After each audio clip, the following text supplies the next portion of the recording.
Welcome, folks. Day 26. Oh, and here's some drama that you guys want to hear.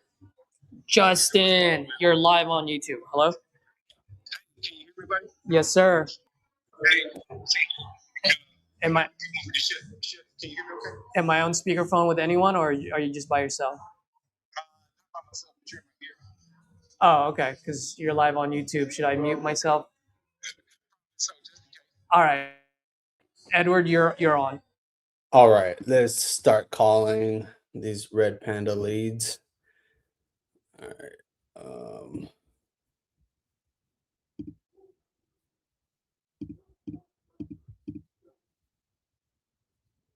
Where are they at?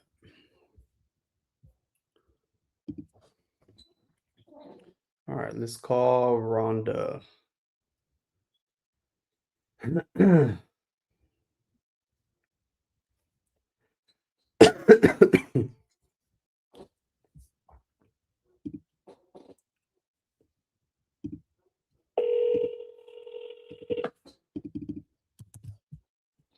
Hello, Hi, good afternoon. Is this Rhonda? it's me. Yeah. Hi, this is Edward. Was just calling to follow up on your inquiry about selling your property there on US Highway 41.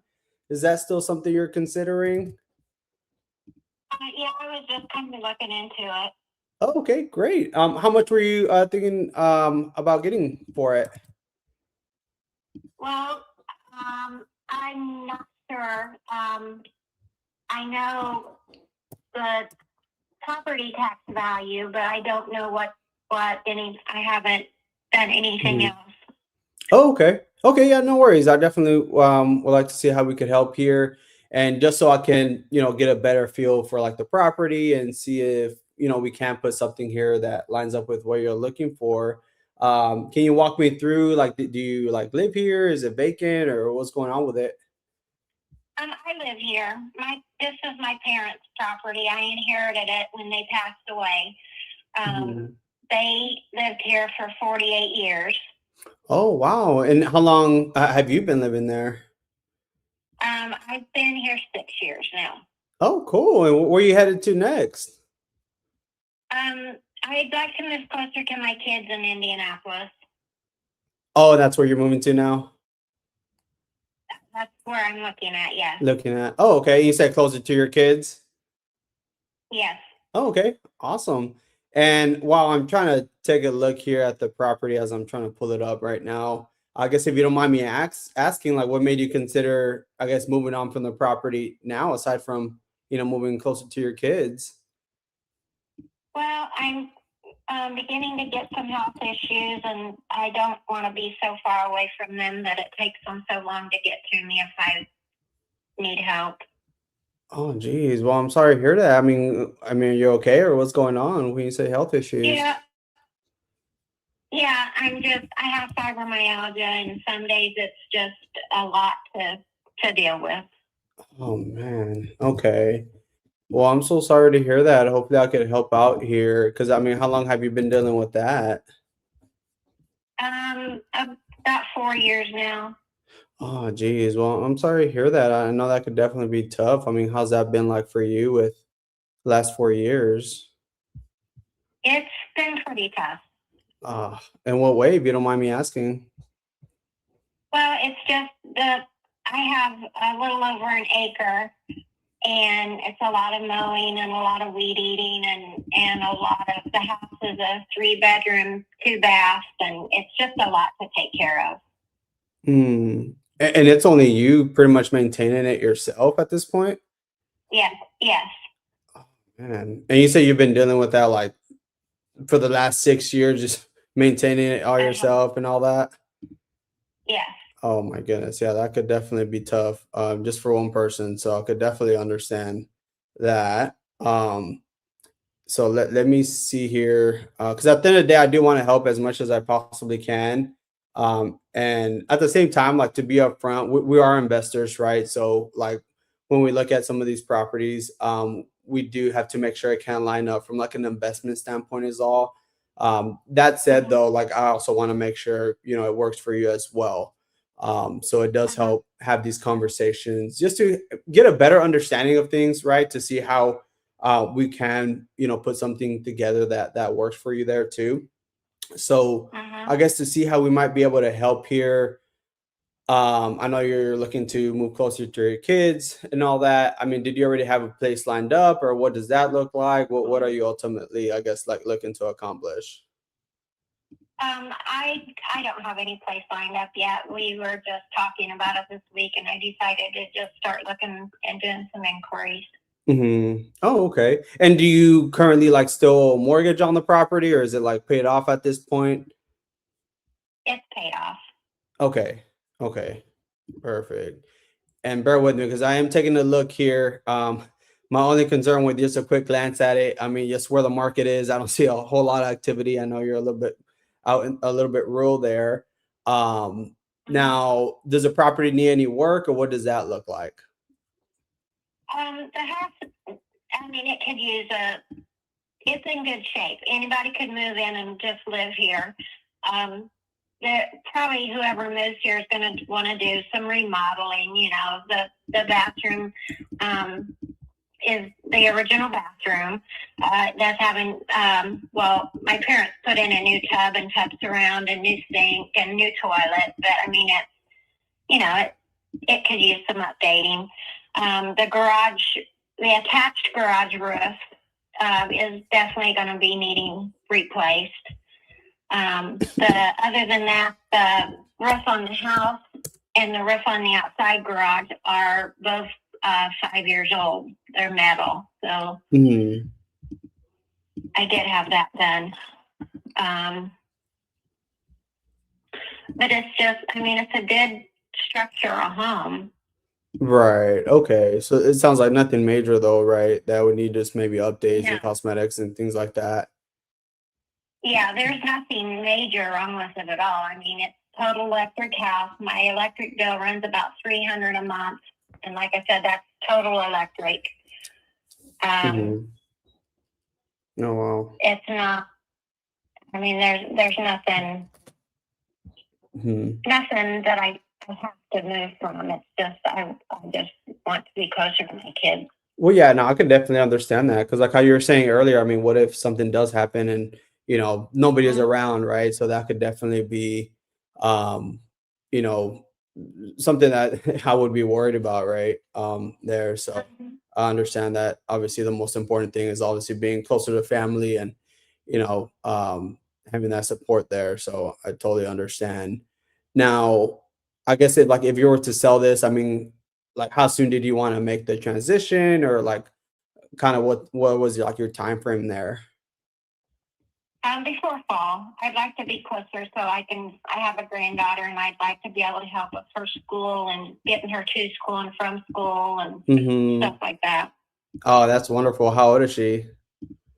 She's 5. 5? Oh my goodness. My daughter just turned 3 a couple months ago. So, yeah, man, she has so much energy, and my mom, she loves being over here with her. Which is a lot of help. Yeah, that's what I want to do is I want to be closer to her. Right. Okay. And I know you said you haven't kind of looked into it yet, whether you're gonna buy or anything like that. But if you were to think about it, like, were you just gonna move in with them, or were you trying to like perhaps buy something else or take out, like a mortgage or something just to buy something else, or what did that look like if you did make a transition?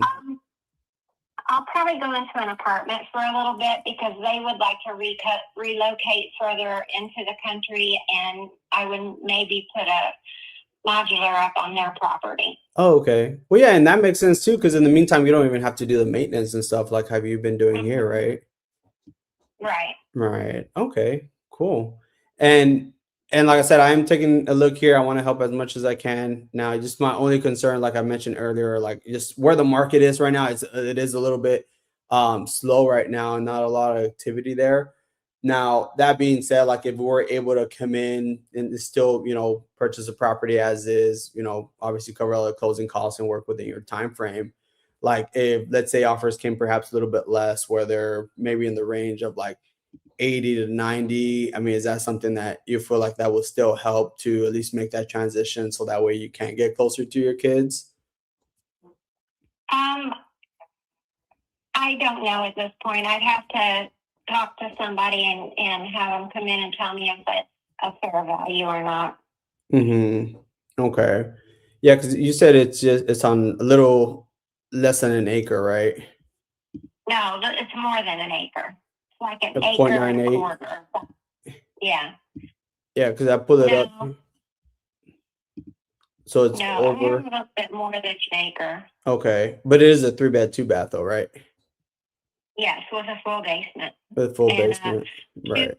2-car attached garage and 2.5-car unattached. Unattached. Okay. Okay. And you say it was with a basement, right?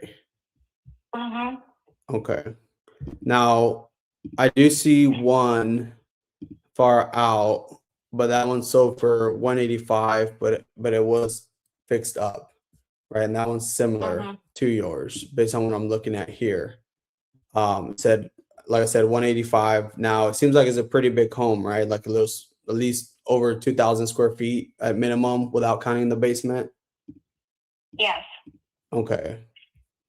Yeah, because looking at it here, like if I were to come in here, because like I said, when we look at some of these properties, I just want to make sure like it could line up from like an investment standpoint there, and also make sure it could work there for you. So if let's see, because last time you said it was any updates were done were maybe what 5 years, a little over 5 years ago, aside from the roofs, I think is what you said. The roofs were put on 5 years ago. Yes. Okay. Okay. So you would say like, let's say if we put in maybe 30 or 35 to update the whole property or something, like you feel like that would be something that we could probably fix it all up and update it. Would be a fair. Oh yeah, definitely. I mean, everything that needs done is just cosmetic. There's nothing structurally that needs done at all. It's just, just some paint and that kind of stuff. Right. Yeah, and it sounds like it based on the conversation we're having right now about the property. And like I said, there's one there that did sell for 185, similar to yours. But that one was fixed up but still on the market. So like if let's say I had to put 35 to get to there just to get it to that same level condition, let's say it takes 35. Now, like I said, I'm an investor, so I do have to take into consideration a few costs, like once I put it back on the market, like closing costs, commissions, holding costs we would have, that we would have in the back end there, minus obviously the compensation of work. It does put like a cash offer where it'll come in around that 80 to 90 mark. So that's why I was asking if it's something like if we're able to do that where we purchase it the way it is right now, as is, you don't have to do anything to it. If that would help be able to make that transition closer to your kids, if you didn't have to really do anything, you just sell it as is. Now I know you said you want to close on it or maybe make a transition probably around fall. So obviously we could work with your timeline there, but I just want to make sure it's something that you feel like that would help if we did something like that. Yeah, I can't commit to anything because I need to talk to my kids, and I mean they are the ones financially who help me out and stuff. So I have to talk to them first. Right. Yeah. And I completely respect that as well. So I do understand. I guess when would be maybe a better time? Maybe we could connect and see how we might be able to help you there. Probably the 1st of June. 1st of June. Okay, great. And again, if you like, we could also jump on a throughway with your kids and we could kind of go over it. That way they're also, in the loop, and, I can answer any questions if they have any as well. Okay. Okay. Okay. All right. And you said around June time, 1st of June. Yeah, that'd be fine. Okay. Sounds good, Rhonda. Well, I appreciate you taking my call and you have a blessed day. Thank you. Bye-bye. Oh man.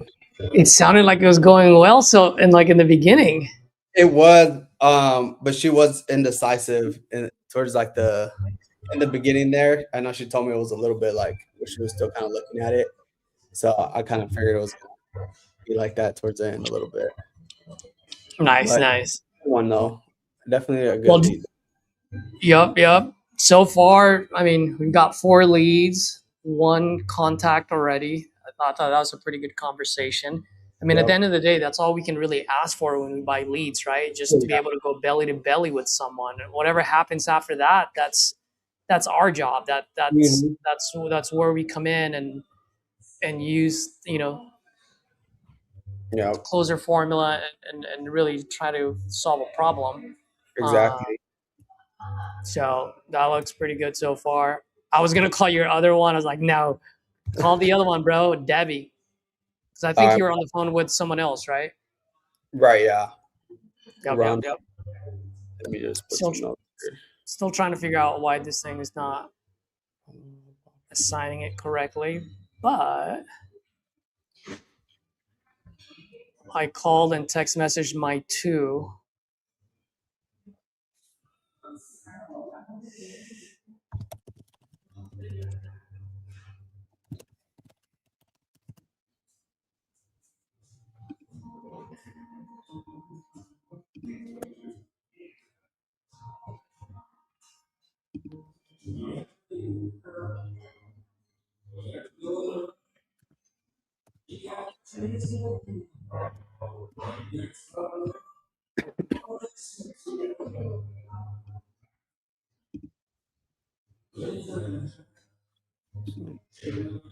No progress.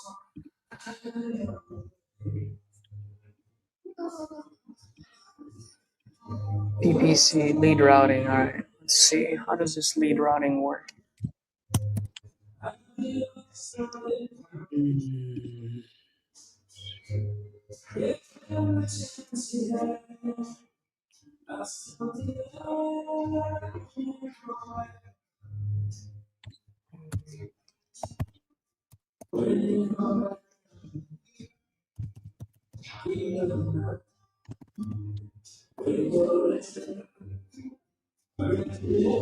So far, not bad. I mean, I turned it on about an hour ago. We've gotten 4 leads so far. Cool with that. Rafa, what's up, buddy?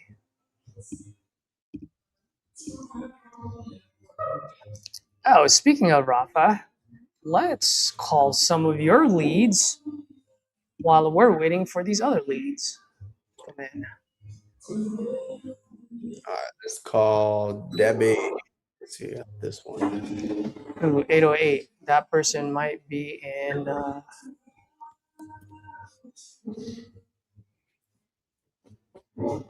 Might be in.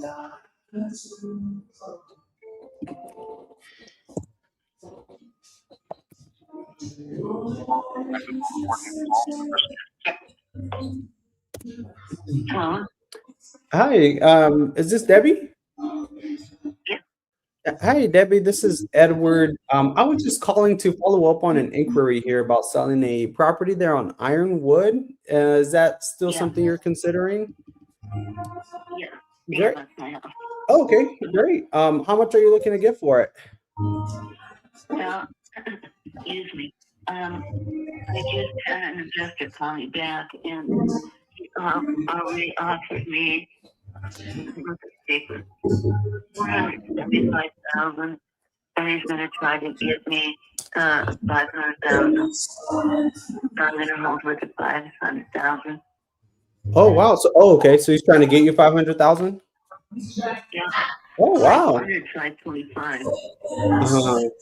Oh, okay. Well, yeah, that's fairly close there. I guess if you don't mind me asking, what was it about that offer you didn't move forward with that one? What'd you say? Oh, no, I was asking, sounds like it was a pretty decent offer you had there. If you don't mind me asking, like, what was it about that offer you received from the other investor you didn't move forward with?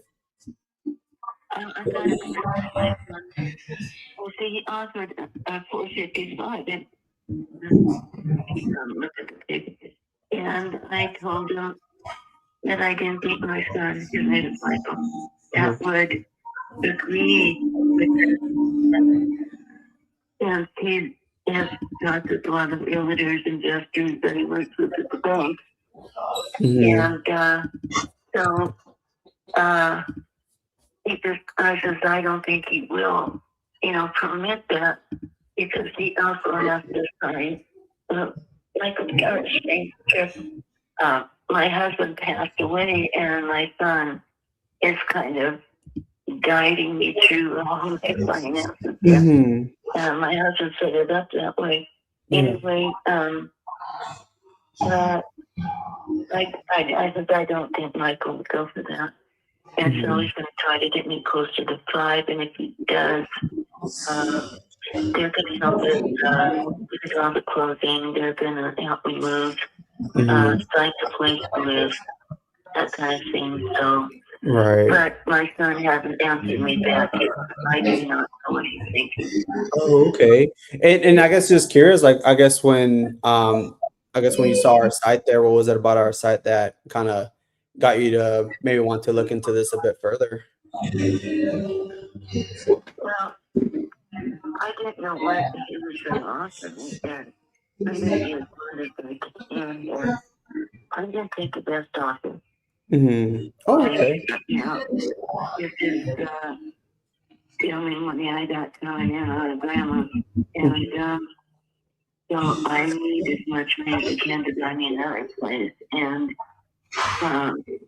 live on. Because I don't want to get a job, Yeah. I don't want to work, take care of kids. Mm-hmm. So I'm contacting everybody, and when I can't take it anymore, I'm getting close. I talked to 42 people. 42 people.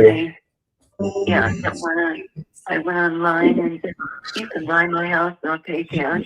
Oh, wow. And I signed every one of them, and 42. Oh, my goodness. One guy from South Carolina, the other guy from Japan, and he's going to fly in. He wants to set another company here in Oregon.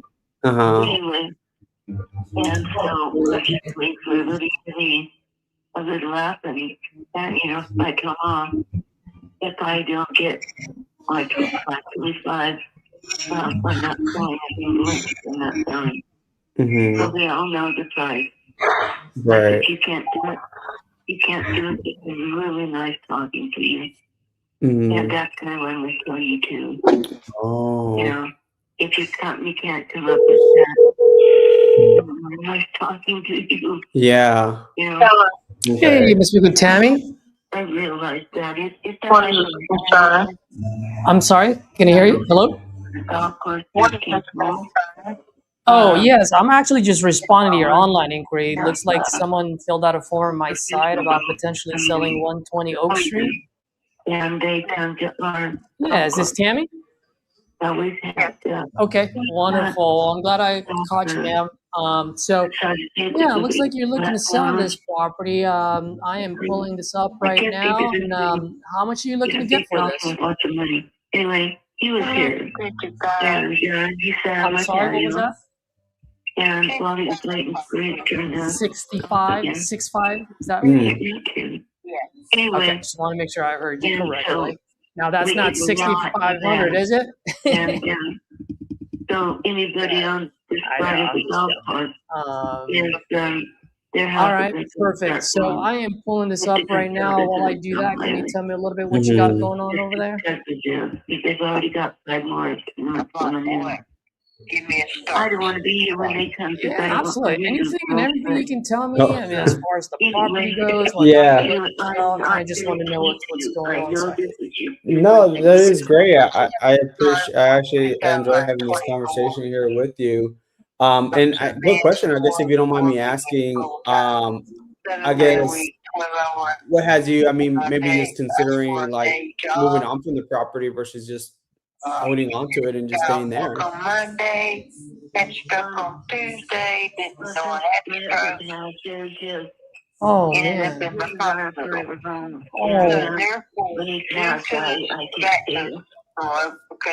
wow. Yeah. Well, I'm so sorry to hear that. Was this fairly recent or how long ago was that? I am trying to learn to walk again. I can walk so far, but I have a wheelchair close by. He has cancer, and so therefore I cannot keep the property up. I'm supposed to have a nephew that helps me, which is like the push in one hand and you don't want the other hand. It doesn't. He hasn't done it. He's supposed to have done all kinds of things, which he is capable of. If he did trade school and in school, so he is capable of doing it, but he has not.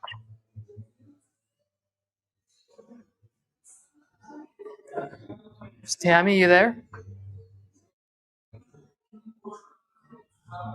Looking to get rid of this, get an apartment or a condo where I don't have to do any upkeep outside or inside if you can think it is up. Yeah, that would probably be best for you, right? What? I said that would probably be best for you, just based on the situation that happened. It's taking me. I came home in December of 24 from rehab, and it's taken me to this point to make up my mind. I can't continue with this. I got to go somewhere smaller, where I get away from him for one thing. Okay. Well, hopefully I can be a solution to you, Miss Tammy. And one thing I tell folks is, at the end of the day, if for some reason that I won't be the solution for you, I'll be the first one to let you know. I don't like wasting people's time, and I always like to add value no matter what. So hopefully I can help you out one way or the other, okay? Okay, what's the name of your company, please? Yes, ma'am. Great question. So it's Xavier Property Group, LLC. It's actually XVR. I named it after my younger brother, who I just recently lost. So it's XVR. Where are you out of? I am in the communist country of California with Governor Hairgel. Oh my God! I know. Mom, freaking Egypt from me. I'm in South Carolina. Yes, ma'am, and I do buy quite a bit out in the Carolinas. So, and the reason why I buy out there is I actually have local partners that I've established relationships with. I've done quite a bit of business out there. So, just for full transparency, if we do make a deal, whenever I do buy properties outside of my market, I always partner with a local investor. So just so that way, I always have a set of eyes on my projects at all times. Okay, so right now, I just want to make sure, if you don't mind, I'm just going to repeat what I heard you say, because my connection's a little bit bad. You were in and out. So right now, you currently live there. You're looking to get out of there because, like you mentioned, you had a stroke, and you just want to make sure that, you just don't have the time or I should say, energy to really be able to do the upkeeping of this property. And so you're looking to sell this so you can move to a condo or an apartment where you don't have like an outdoor to do any type of maintaining. I don't have the ability at this time to do it. Yes. That's exactly what I was trying to say. Okay, and you're looking to get, did you say 55 or 65,000? 55 to 65. Okay, so between 55 to 65. Got it. Yeah. Okay, and I know you currently live there right now, and so I always want to make sure it's as convenient as possible for folks. So if we were to do something here, I mean, what is the ideal timeline and solution for you? Well, I'm kind of like homebound, because my dear beloved nephew has torn the vehicles up. Mm-hmm. And license has expired. Uh-huh. He did not assist me in getting there to get it renewed, so it's stuck at home. I don't leave this house. Okay. So I'm here, except for sleeping. About that, all about the house. Okay. So I guess my question is, if we were to do something here, like how many days would you want to close? Do you have a place picked out already? And the reason why I'm asking is because I always say I'm a human being first versus an investor. So I just want to make sure that if we were to do something here, that you're well taken care of as well, you know? I've been looking for something, but not having a good result there. I checked two different things yesterday. One wanted to ask me all the questions, give me no answers, which if you don't give me any answers, I can't make a decision. The other one, same thing, but sounded a little shady, like they wanted to control everything. What do you mean? Yeah, the last one I'm talking about, I told them to give me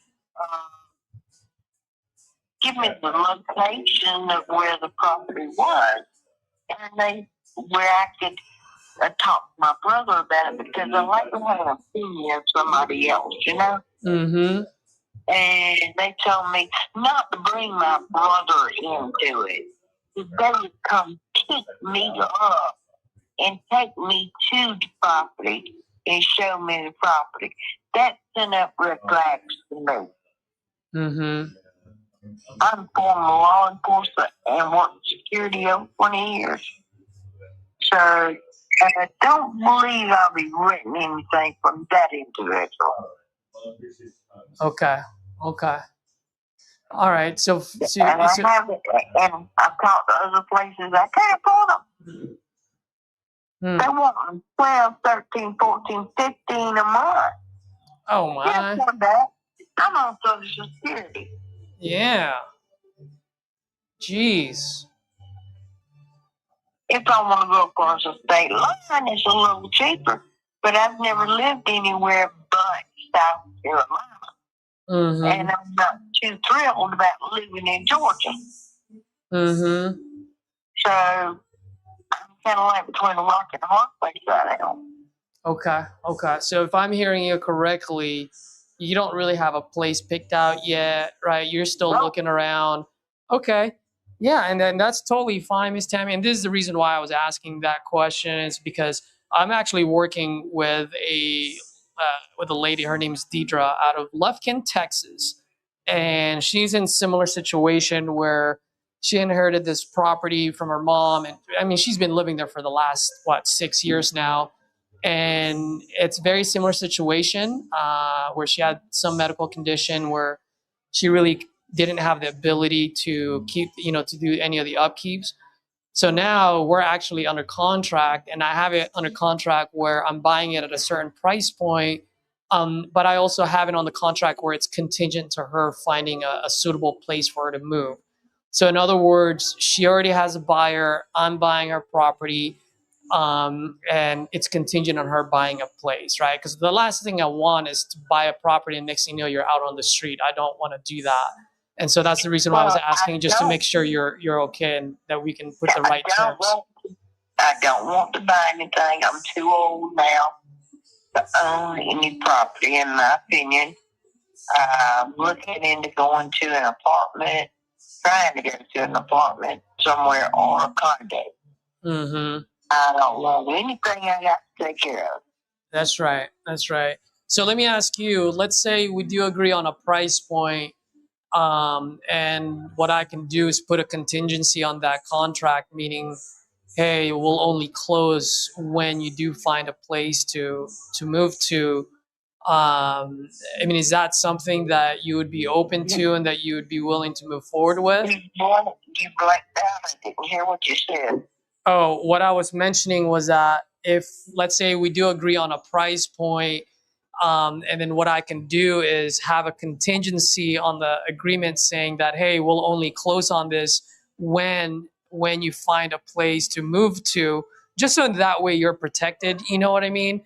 I just want to make sure that if we have an agreement, at least I know I'm buying the property, and at least you know you have a buyer. And then at the same time, I just want to make sure that you're totally fine. So I want to put a contingency on there saying that we only close on this when, if and only if, and when you do find a new place to move to. Is that something that would help you out? It would help me out.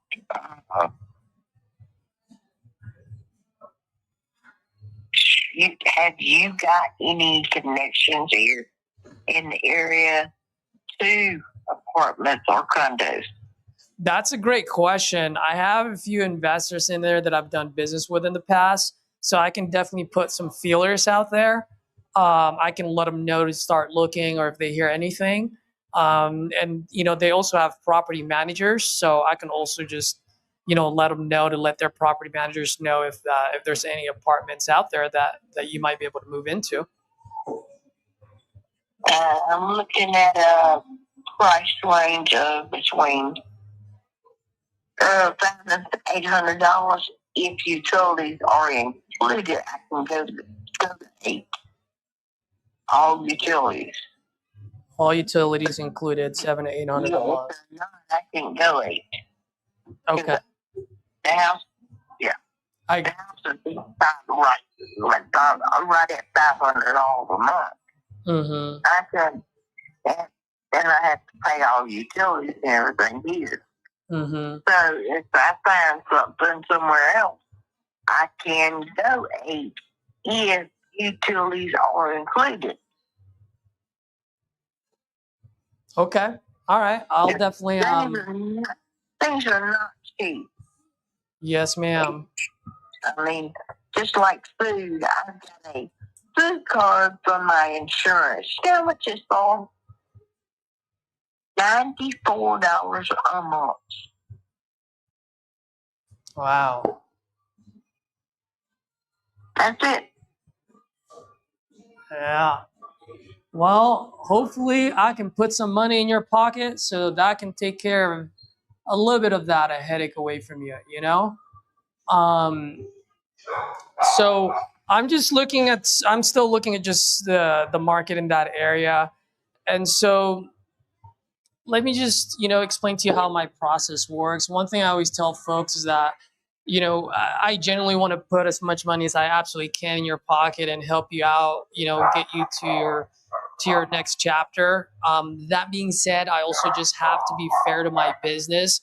So I'm just trying to make sure that I can help you, but also at the same time that I can pencil in and keep my lights on, So if you don't mind me asking, I know you said you were looking for $55,000 to $65,000. I mean, what is it that you're absolutely trying to accomplish by selling this, and getting that number? Well, paying out one thing, having a little bit of money to put in the bank where I don't walk away with zero. We don't want you to do that. I've been here since 2002. So I feel like if I can't get something, I've just spent my wheels all these years for nothing. Yes, ma'am. I got you. And you don't owe anything on this property, do you? You own it outright? No. That's what I said, to pay it off. Oh, so you do owe some money on this. It's like 28. 28. But it includes. But I asked about the payoff. With it's on the finance. I asked about the payoff, and the payoff date. It was 27 something. But each day, 746 is added to that. Mm-hmm. So the longer I keep it, the more I'm gonna have to pay. Okay. So more or less, you owe about $28,000 on this.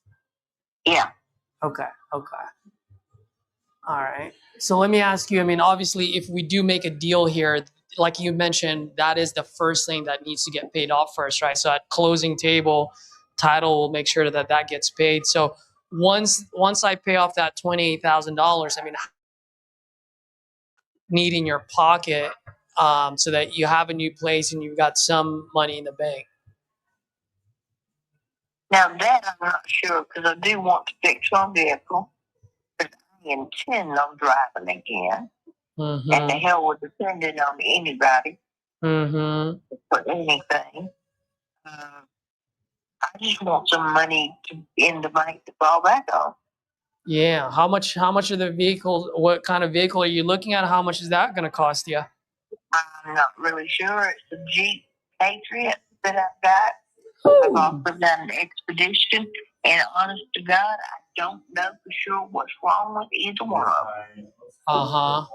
Because my nephew tore them up, and trying to get answers out of him is like pulling blood out of a turtle. Okay. Well, I mean, let me ask you. I mean, if you had, I don't know, $10,000-$20,000 in your pocket, saved up in your bank account, so in that way you can buy a vehicle, and if you don't buy one, at least you have that money in the bank. I mean, is that something that would help you at all if you had like an extra, anywhere between $10,000 to $20,000 in there? No less than 20. No less than 20. Okay. At least the 20,000 that gets you, if you find a car for like 10, that still leaves you 10. Not cheap either. No, they're not. Okay. I got you. Even the age on them, they're not cheap. Okay. And the bad thing about it is, this Jeep that I've got, I bought it in 24. I bought it in July 24. On my birthday. I had the stroke on the 3rd of September. So I only drove it a little over a month. Wow. But it is paid off. Wow. For all the good that does when it doesn't do anything but sit in the yard. Okay. But I only got the benefit of it for 1 month before I had the stroke. I see. Okay. Well, hopefully I can, you know what? One thing I tell you, and I don't know if I mentioned it earlier, the best deals that I have under my belt, ma'am, are the ones when I'm able to help someone out. And then also at the same time, like I said, just to be able to keep the lights on. I mean, I do quite a bit of business where, I'm not here to hit a home run. As long as I can get to first base and keep the lights on and put a little bit of food on the table, that will do for me, So let me ask you quickly, if you don't mind, the property that you have, is this a brick house? And what's the bedroom and bathroom count on this? No, it's not a brick house. To be honest, we got what it's called. Okay. Yeah. More like wood, but sidings. It's called sidings. It's on sidings. It looks like siding. It's got 3 bedrooms. Now the bathroom has the floor dropped out of it. So there is just some wood on the floor right now. So it doesn't have flooring in the bathroom, is that right? Not proper. Not proper, okay. It needs work. I'll be honest. I'm not going to lie. There's no reason to lie. It needs work. But I'm not a contractor. I have been around contractors, but everything's gone up so much since that point. I don't know what it would cost. I do know there's work to be done. I know it can be done reasonably and still make money off of it. I was born tonight, but not last night. I know people try to risk you off to let you know I'm not stupid about things. It doesn't work. The front of the house, on the ceiling, is going to be sheetrock's going to have to be replaced because I did have a roof that leaked. It it's been replaced either 2 or 3 years ago. It was before I had stroke too. It was replaced. Okay. The kitchen, my nephew was cooking French fries on the stove. Wasn't watching it properly, and how this happened, I do not know. Flames got up in the sloop over the stove and popped out on the roof. Mm-hmm. Fire department came, they tore the roof up. Fire was already out by the time they got here. They tore the roof up, they tore a hole in the ceiling over the stove, and in the bathroom, which backed up to it, they tore a hole in that ceiling. Okay. The ceiling in the bathroom has been half fixed. Roof has been fixed totally. Okay. How long ago was that? To be honest with you, I can't even. I don't know. Okay. I have a heck of money to fix it, and my nephew is he's useless. I'm sorry. Got it. Okay. Okay. And just curious, ma'am, and by the way, if you don't know the answer to this question, that's totally fine. But how much do you think I can resell this for after I fix it? I don't know, to be honest with you. I know my brother lives up the street. He's done a lot of work on his house himself. He's got a house just like mine, although his is brick. He has been appraised for close to 200,000. How much? Close to 200,000. All right. Does he have a brick house? Yep. I had a nephew that lived up the street, step nephew that lived up the street that had a house. I think it's brick too. Yeah, it's brick too. I think they got 176 for theirs. Mm-hmm. So I don't know, to be honest, because I don't know what the market looks like right now. Okay. The house does need a heat and air unit or heat and air system because it wets. The hot water heater that is in this house is not a house hot water heater. It is a trailer hot water heater, which is what was in the house when I moved in it, when I bought it. Okay. I was unaware of this until about 10 years later. Okay. All right, Miss Tammy. Here's, if you don't mind, sorry to cut you off there. I didn't mean to do that. I just you were cutting in and out there for a second. But if you don't mind, I'd like to just quickly explain to you what I'm seeing, and then let you know what I can do. And if we can make something happen, great. If not, no harm, no foul, and we'll part ways as good friends. Does that sound fair? Okay. Yeah. So right now I'm looking at the properties in the area on what's sold, what's moving, and whatnot. And a lot of them are actually brick houses.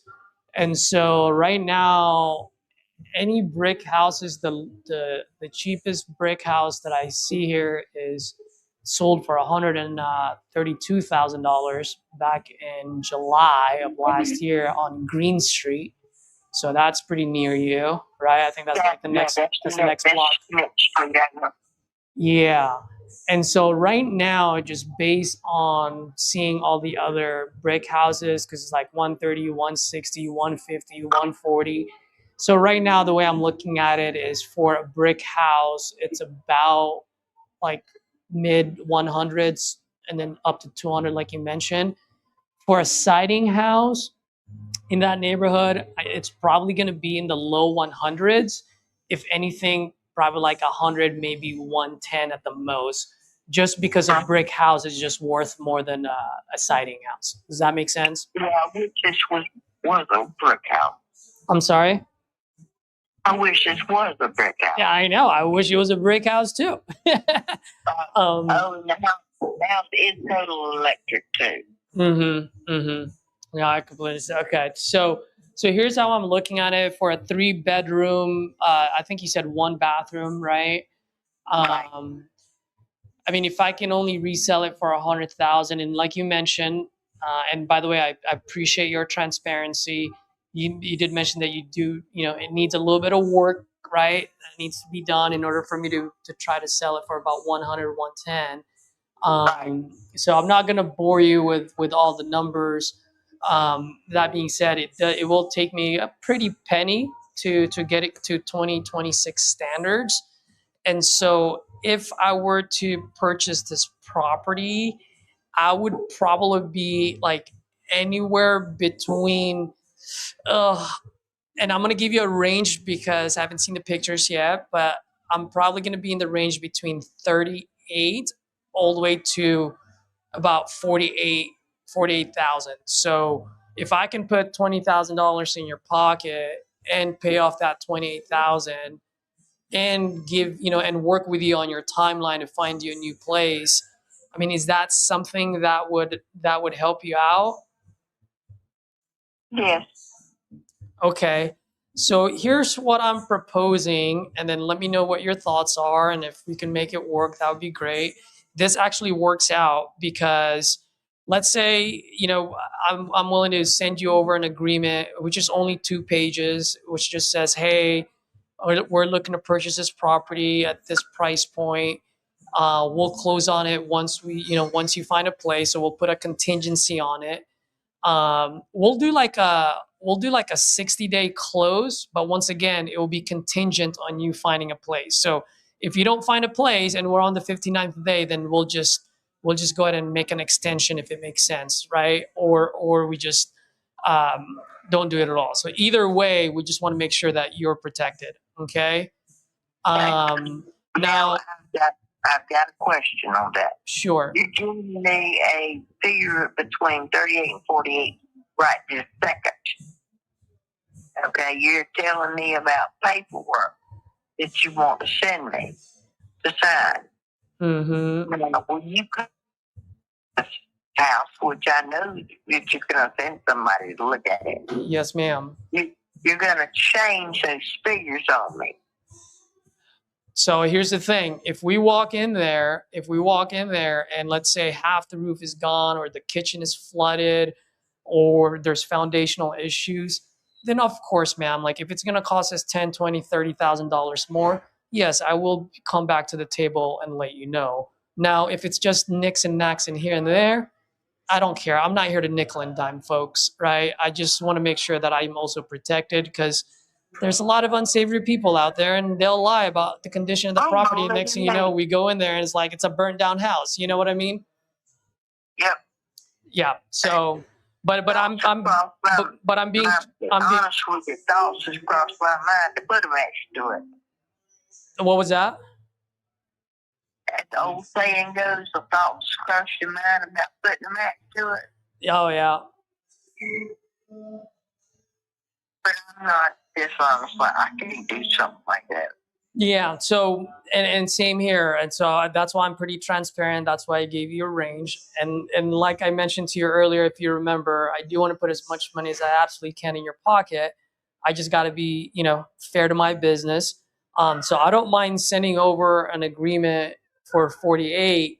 I just want to be transparent with you right now that just looking at what the market's doing and what's selling and what's sold, the magic number is between that 38 and 48. So what I mean by that is while we're under agreement, while you're looking for an apartment, what I'm going to do is a couple of things. One, I'm going to open title, make sure title is clean, right? And title company is there to protect you as a seller, and they're there to protect me as a buyer.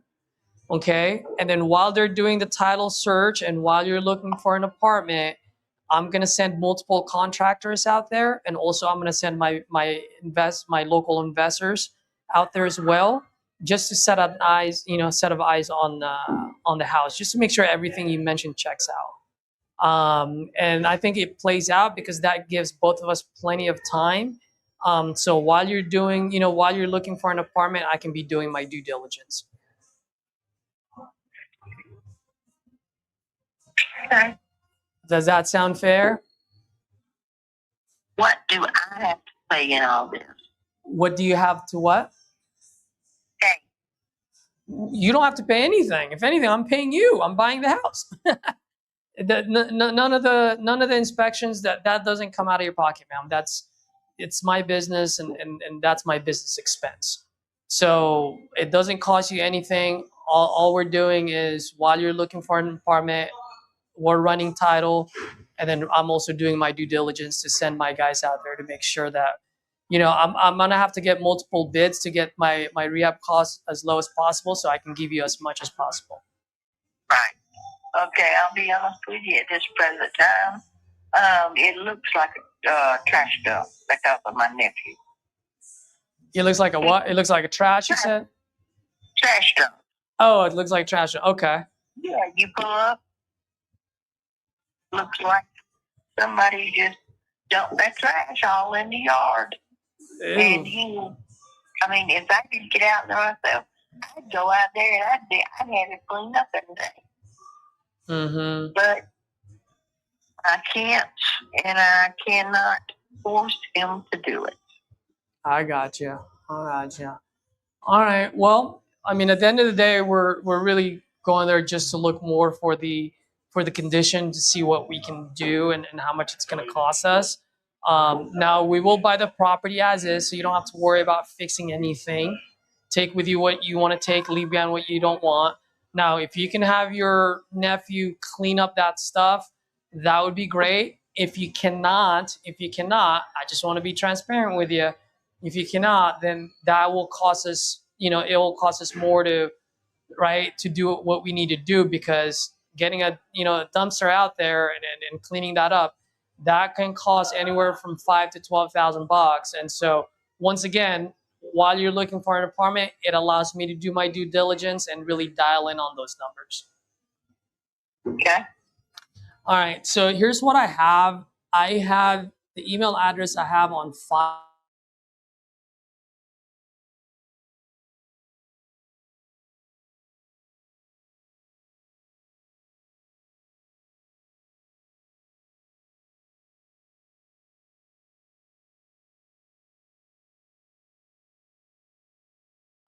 Because nobody can pronounce it correctly. Is it Tamala or yeah, Tamela? Like it's Tamala, just like Tamala, but with a T instead of the P. I got you. All right. But nobody seems to pay any attention to how it's actually spelled. Hey, Ed, I'm just going to send this contract. If you want, you can unmute yourself. Cool. All right. I was just waiting for him to get off, so I'll call another lead here so y'all can hear it. Let's see. Let's call this guy here. So far, man, the connections are good.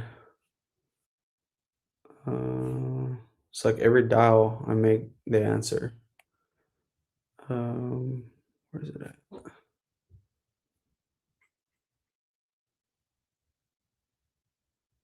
Okay.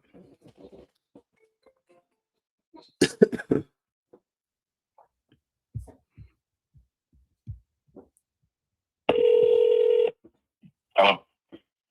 Hey, hello, is this Juan? Hey, Juan, this is Edward. I was just calling to follow up here about selling a property there on Station Avenue. Is that still something you're considering? Yeah. Okay, great. How much are you looking to get for it? Right now, well, I guess have I spoken with you before? Or? No, it looked like you had just put out one of our forms on our sites about selling, so just trying to give you a call back. I'm a consultant for the seller. Oh, okay. He's trying to get $15,000 for it? 15. Okay. And when you said consultant, like the real estate agent, like you're representing him? No. I'm representing the owner. Okay. So you're a real estate agent?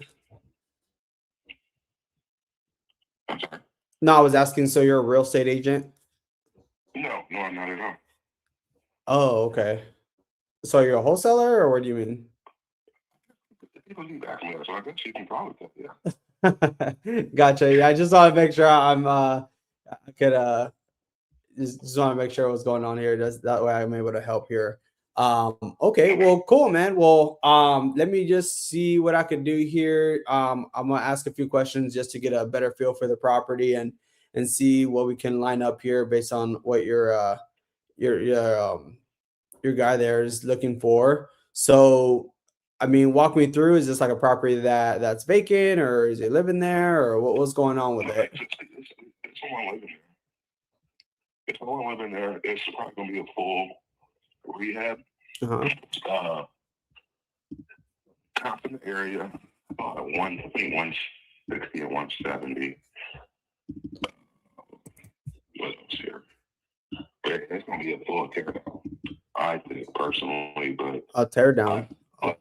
Where he came in at, I think is kind of high on a rehab cost. So I would have to say, I think it'll be about between 60 and 70,000. 60 or 70. Oh wow. Okay. Yeah. And how much do you think it could be worth once it's like all fixed up? I'll say the ARV on it is 160. 160, and I'll take about 60 to fix it up. Okay. Let's see here. And I know you said it was like a tear down. Like, what happened to it? Like, you said they're still living there though? I guess a tear down, a full rehab. I would just redo everything. Okay.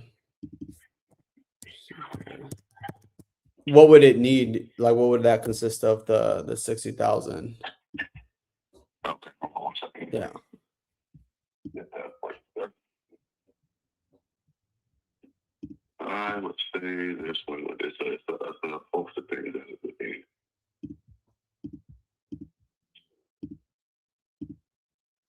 I would say a full kitchen remodel, full bath remodel. It's a bath and a half, so both bathrooms remodeled. Flooring throughout, painting, drywall repairs, trim. The major system, like the full, I will say a full electrical rewire, new HVAC system, a full roof replacement. On the exterior, I'm thinking new siding replacement, and the foundation does need a little bit of work. Okay. Like drywall, not drywall, but what you call it? Just leveling? Huh? You said leveling, like for the foundation? I'm trying to think of what it is, because I've done it before. It's called, and I just had a brain freeze. Work. Oh, okay. Okay. And real quick, because I'm trying to see here, like how big is it? The square footage on it. Oh, see what you got that in there. 1,817 square feet. Okay. And is this a 3-bed, 1 bath on here? Is that correct? 1.5. Okay. Let's see here. All right. And I guess how soon were they trying to like make a move on this? I know you said they were living there, so would they need time to move out, or? Okay. Let's see here. Bear with me. I'm trying to take a look here because you said 160 ARV. Did you have comps for that, or which ones were y'all looking at? Yeah, sure. Okay. One of the comps at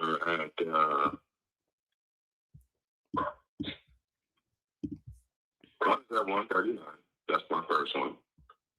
And then my next one is at 179. And my next one is at 173. Okay. Yeah, because I do see 140, one in the 140s, 130s. Trying to see some here. Okay. Full, you said full rehab, right? At least 60 into it. Yeah. Okay. So I guess like just looking at it here, I'm trying to see what I could do here and see how I could help in the best way. Like if we're able to come in kind of closer to around like 7 or 8, I mean, do you feel like that's something that would kind of move the needle there for your sellers there You back on how much again? for about 7 or 8? I don't think you do it for that. I mean, I can get up. I'm sure I can get them below the 15 mark, but I don't think you do it for 7 or 8. Okay. Yeah, because my only concern, like I do see one that sold for at least 15, another one for like 18 on market though. And then I'm not seeing like a whole lot of activity. Like I do see the ones the ones that are listed, but they haven't moved though. Like the ones that you're talking about, the 170, 144 and stuff.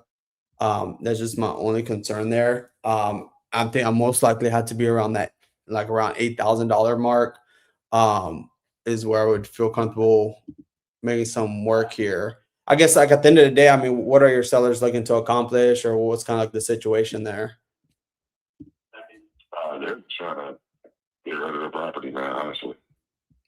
Okay, and there's no like taxes or anything like that owed on against it, or nothing crazy going on there. No, that's for that clip. Okay. Man, to be honest, I probably have to be in that range. Like, I mean, we are also an investment group, so we also do have like investors that we work with. Maybe they're willing to pay a little bit more. Like if let's say we could get them closer to like 10. I mean, do you feel like that would kind of move the needle there where they're able to be kind of just, it sounds like they want to move from the property and all that. I mean, is that something that would help them if we're able to line something up like that? I don't think so, man. Like I said, I think I think I can get them happy. I think I can get them at like maybe 12.5. Yeah. I think Okay. I know they need money to move and things like that, so. Okay. And just so I know, because like I said, I want to see how I'm able to help in the best way. And I know you're representing them. Like, are you a friend or family member, or what's kind of going on there? Let's do a friend. Oh, okay. Yeah, man. I think the best I'll probably be able to do there, like, and that's with kind of pretty much like if I work with like our investors there, I think they're willing to pay a little bit more, but that'll probably be like 10 at the very most. I'm not sure if I'm able to do anything more than that. If things do change, I mean, feel free to give me a call back. Maybe we can revisit if it's something that we can move forward on. Oh, I should. Thank you, man. All right. Bye. Dude, I don't know about that one, bro. That I think it was a wholesaler.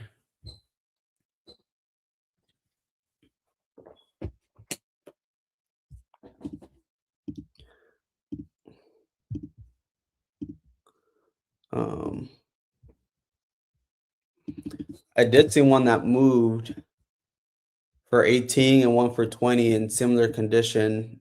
They needed full, but yeah, that's why I took my shot at like 7 or 8, maybe 10 at the very most, because those were cash investors and they did have a lot of properties too. So I looked that up, but yeah, I think it was a wholesaler. Let's do.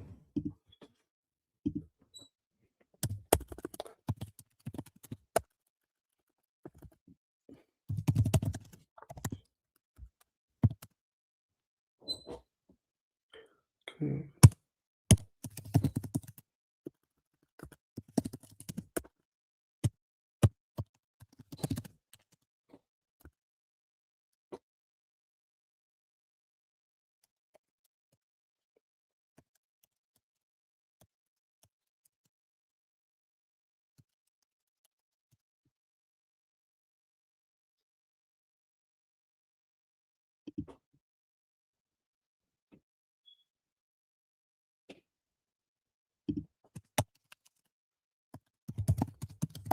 adding some notes here.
Okay, let's call, who's next?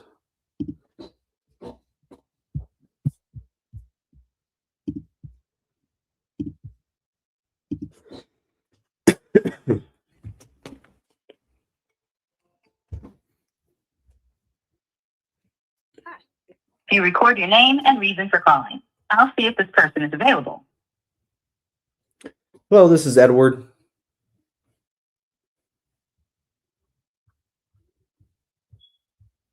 Thanks, Edward. Please stay on the line. Hello. Hello, is this Vincent? Hey, Vincent, this is Edward. I'm just following up here. I believe we had received an inquiry about selling a property there on River Street. Is that still something you're considering? Yeah. Okay, great. How much are you looking to get for it? 55,000. 55,000. Okay. Got it. And just so I can get like a better feel for it here, and see if we can put something together that lines up with what you're looking for. Walk me through. I mean, do you live there? Is it vacant or what's going on with it? Yeah, I live here. Getting it cleared up now. Oh, cool. Where y'all headed to next? I'm not sure yet. Oh, you're not sure yet? Oh, okay. And bear with me while I'm taking a look at it here. If you don't mind me asking, I guess what made you consider maybe moving on from the property? I always wanted to sell it, so it's a good time to sell it. Oh, okay. So it sounds like you've been kind of thinking about it for a while now. It was bought as an investment property. Oh, as an investment property. Okay. Have y'all done any work to it, or what does it need? What have y'all done so far? Really, I got a lot of pictures. I got a picture of every room. I think on Zillow. On Zillow? Yeah. Oh, wow. Okay, so you have it for sale by owner on market. Yeah.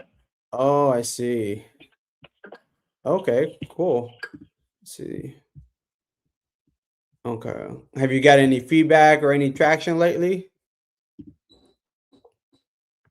Yeah, I got a view every day. We see multiple offers a day.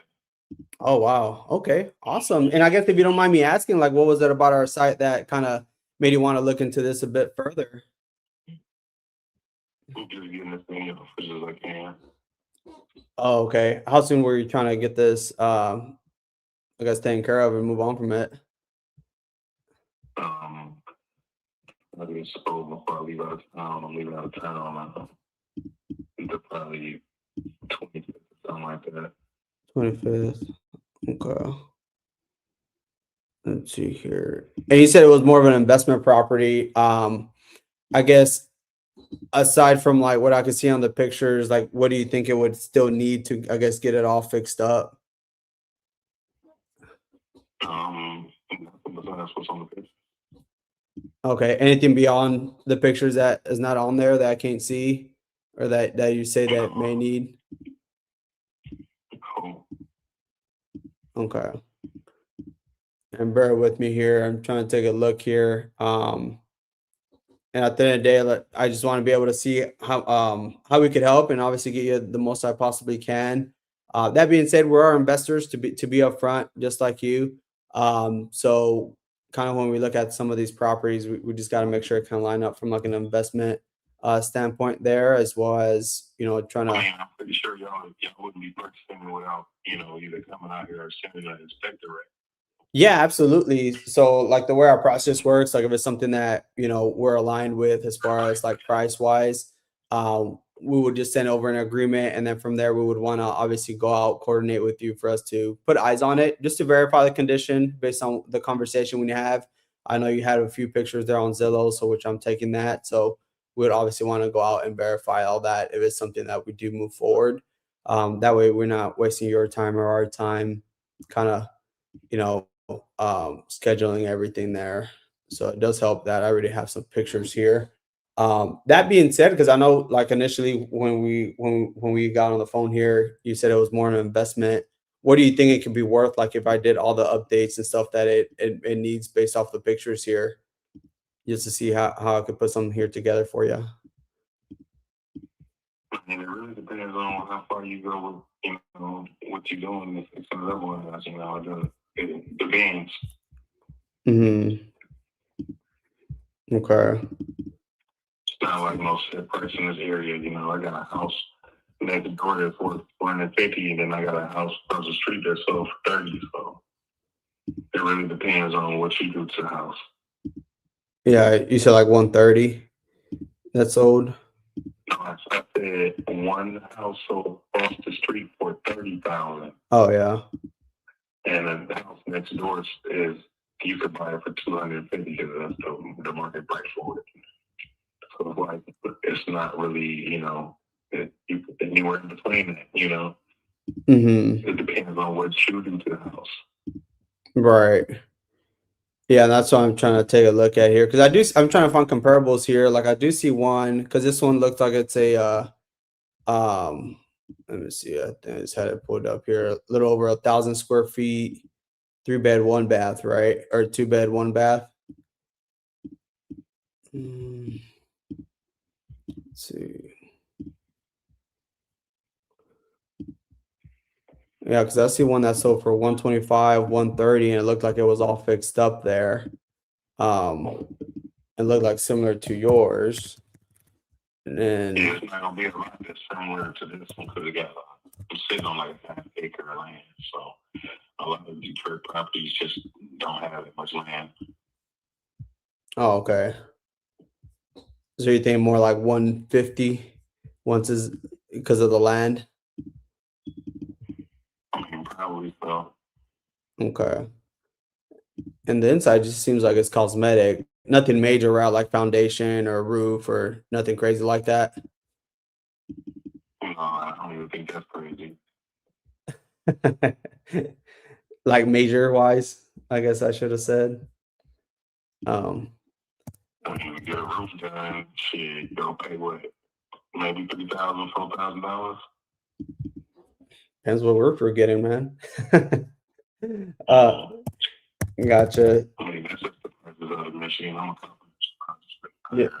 Yeah. I know what the prices are, yeah. Yeah. Well, no, that definitely does help, because like I said, I mean, maybe like 150 once it's all fixed up, just because you have a little bit more of a land there. Obviously, it seems like it just needs cosmetic stuff, updating some stuff just based on some of these ones that are on the market, since that's pretty much our competition there. I'm thinking just based on the square footage, I mean, probably let's say anywhere between 30 to 35 to maybe get it to that same level condition as the other ones, just updating everything else. That being said, I mean, you're an investor. Obviously, we would have to cover closing costs and commissions once we resell. And then, right, the amount we put into it. I'll be honest, probably if we came in here, cash offer, probably get it done in less than 30 days within your time frame there. I probably have to be in the range of maybe like around 30,000 for it.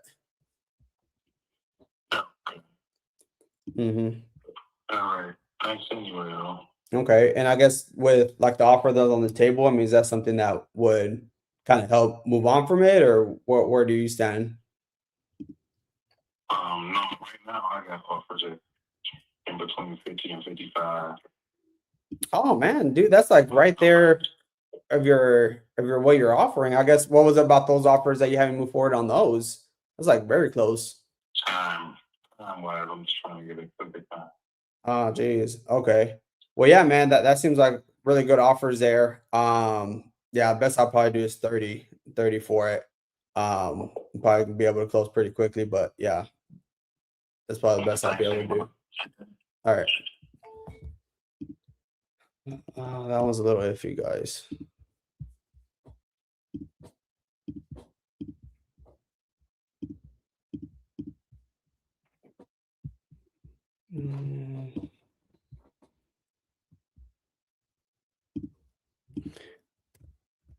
Connection rate is so good on these leads.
Okay, let's see which one we got.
Some ham snippet here.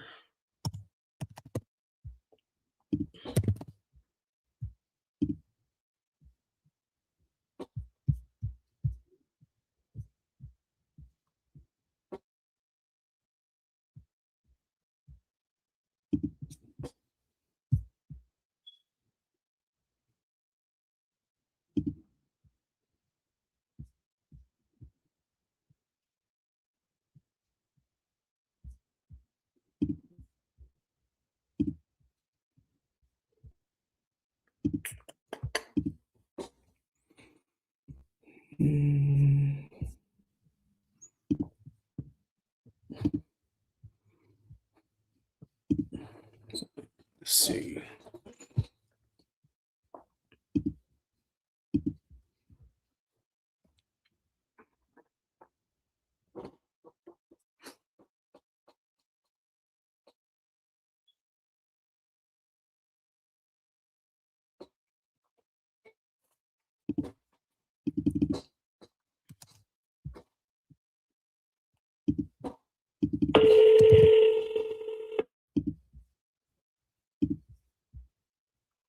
Hi, sorry I couldn't make it to the phone. If you leave your name and number, I will call you back. Thank you. Bye-bye.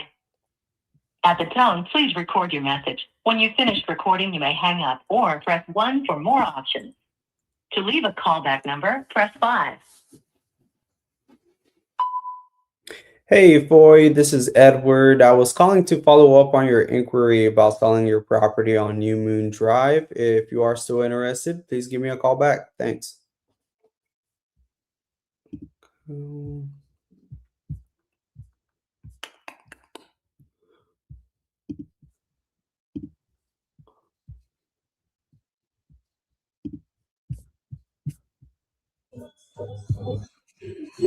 Edward, you on a call? No, I'm not. Okay, cool. Bro, we've got quite a bit of leads now. Did you Bro, see? yeah, I just saw that. I was looking at some, trying to call some right now. 3, 4, 5, 6, 7. I think we have a total of 16. Let's go, guys. I just turned this on an hour and almost 2 hours ago. Yeah, dude, that's good. And, dude, these connection rates are great. I know. How many people have you called so far? I think I've called 4 or 4. It's going in I was 3. gonna say, have you assigned Y- which ones have you assigned to yourself? Signed 1, How many do 2, you have under your name now? 1, 2, 3. I think 6 You in have total. 6. Yeah. You have 6. All right. Why don't you go assign 2 more under your name right now? Okay. Because then that would be 8. And then what I can do is let me pause this for now. Let's pause it, so that way we can call the others 14. Because I think we've only talked to a few. Yep. Okay, so we got 16. Let's see. All right, cool. So I paused it.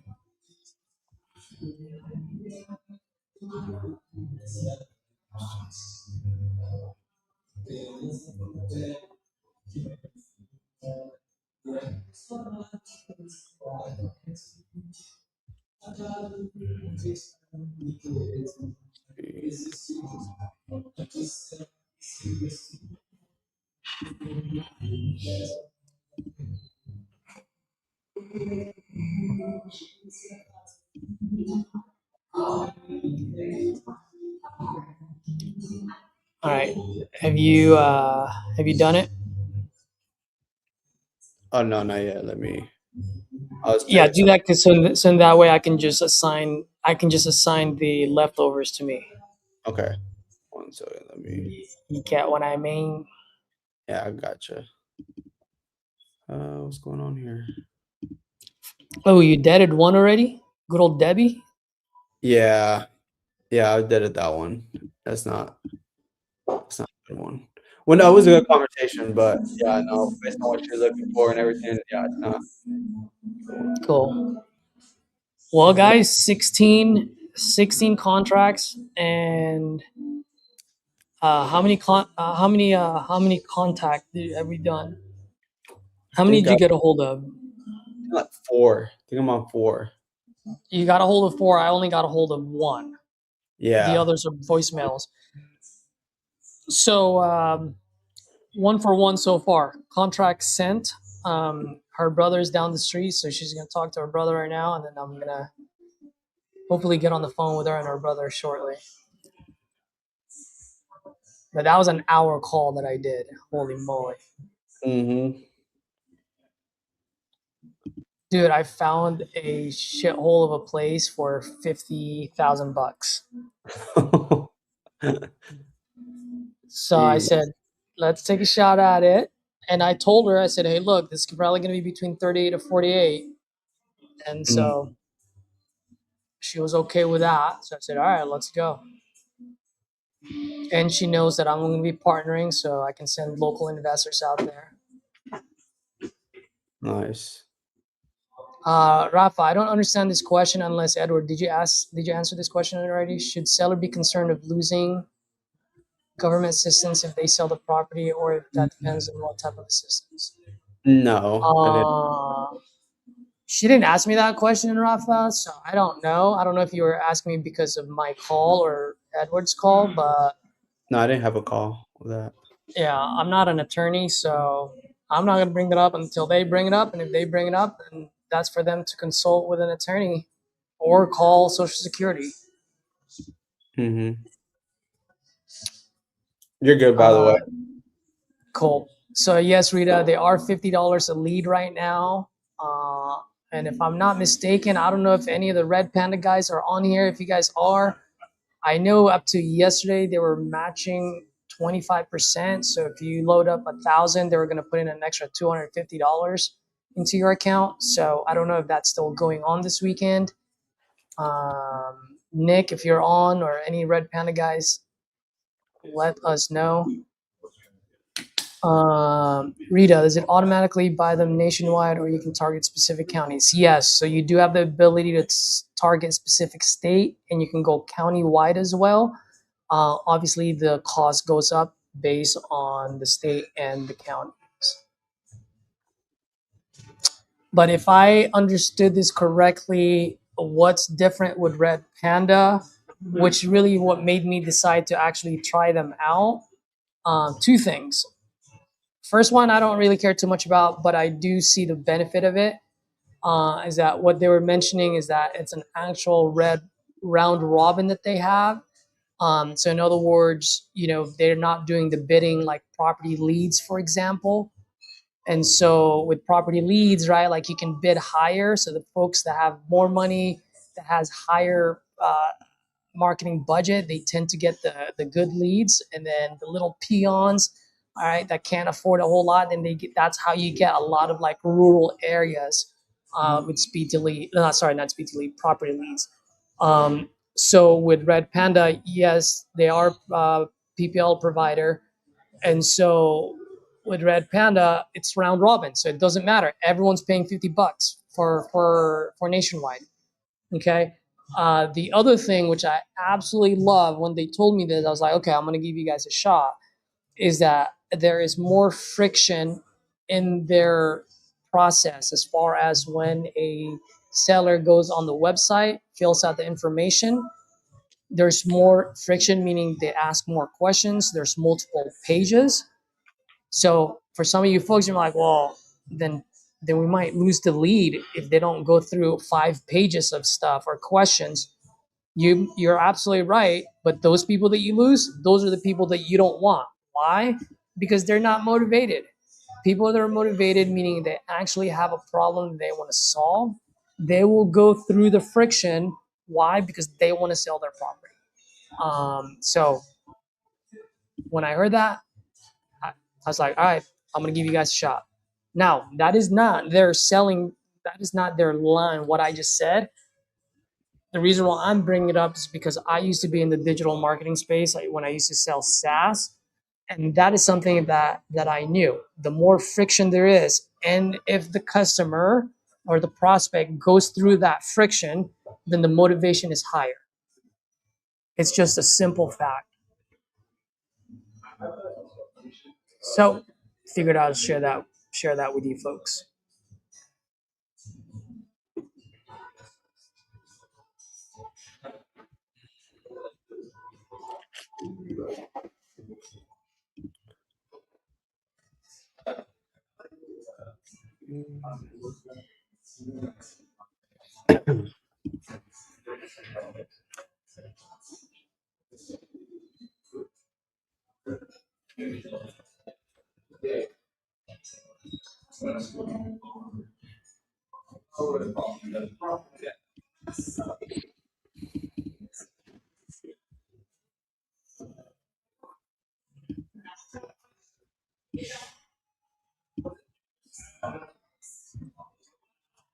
All right, let me just text all these guys right now.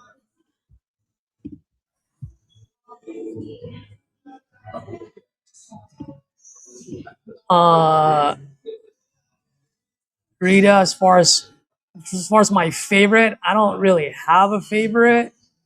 They're all the same, man. One time one is on top, the other time one's the bottom. It's all the same shit.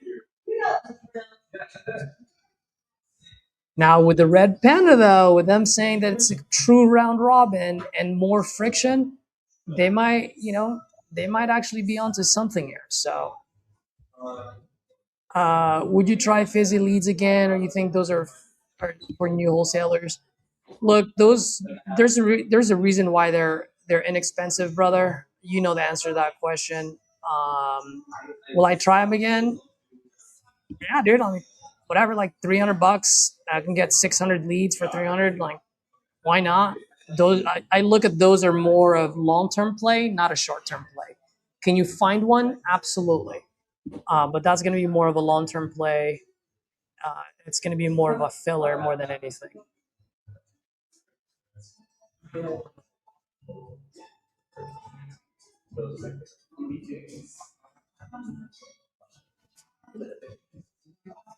Dude, we've gotten a couple of South Carolinas here. Right. It was like Tori might end up having a pretty good business with us. Tori or Matt Kunkelman, he's a buyer out there.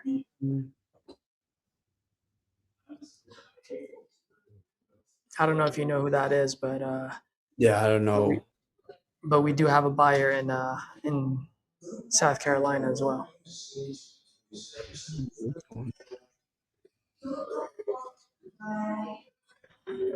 All right, so you already assigned everything, right? So the ones that are not unassigned, I'm gonna assign it to myself. Yeah. Yep.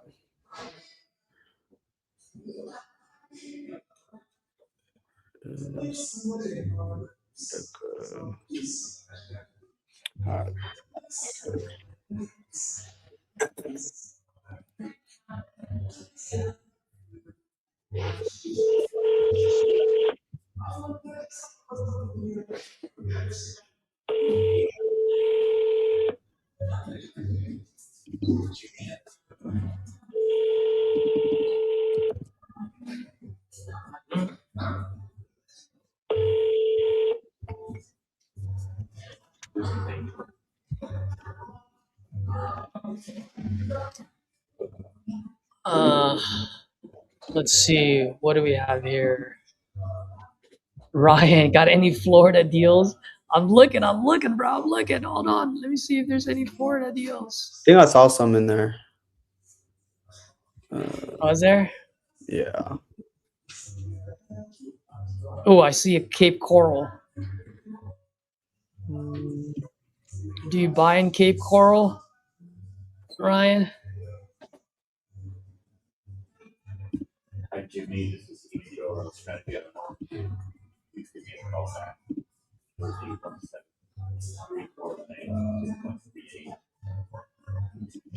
All right. Just because we have Ryan on, and just because he said Florida, do you have Claire or do I have Claire? Who's got Claire? Let's see. Ooh, I have Claire. Let's go. Ryan, you better buy in Cape Coral, buddy.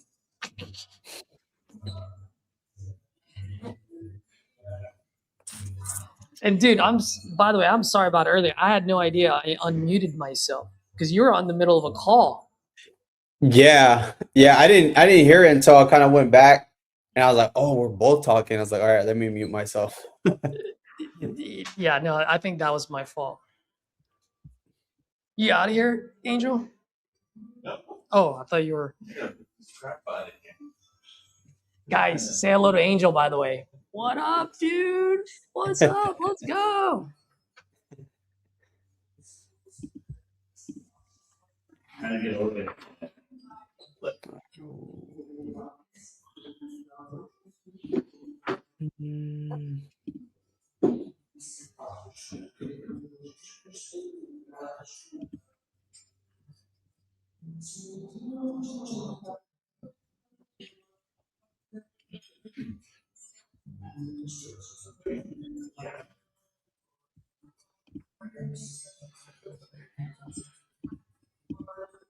Oh, by the way, you guys want to hear some pretty good drama? I'm gonna call him right now. You guys are gonna love this.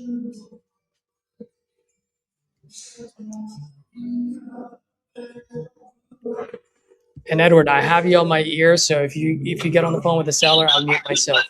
You're on. What's going on, big dog? Justin, say hello to YouTube, baby. You're live. YouTube, what's going on, baby? Let's go.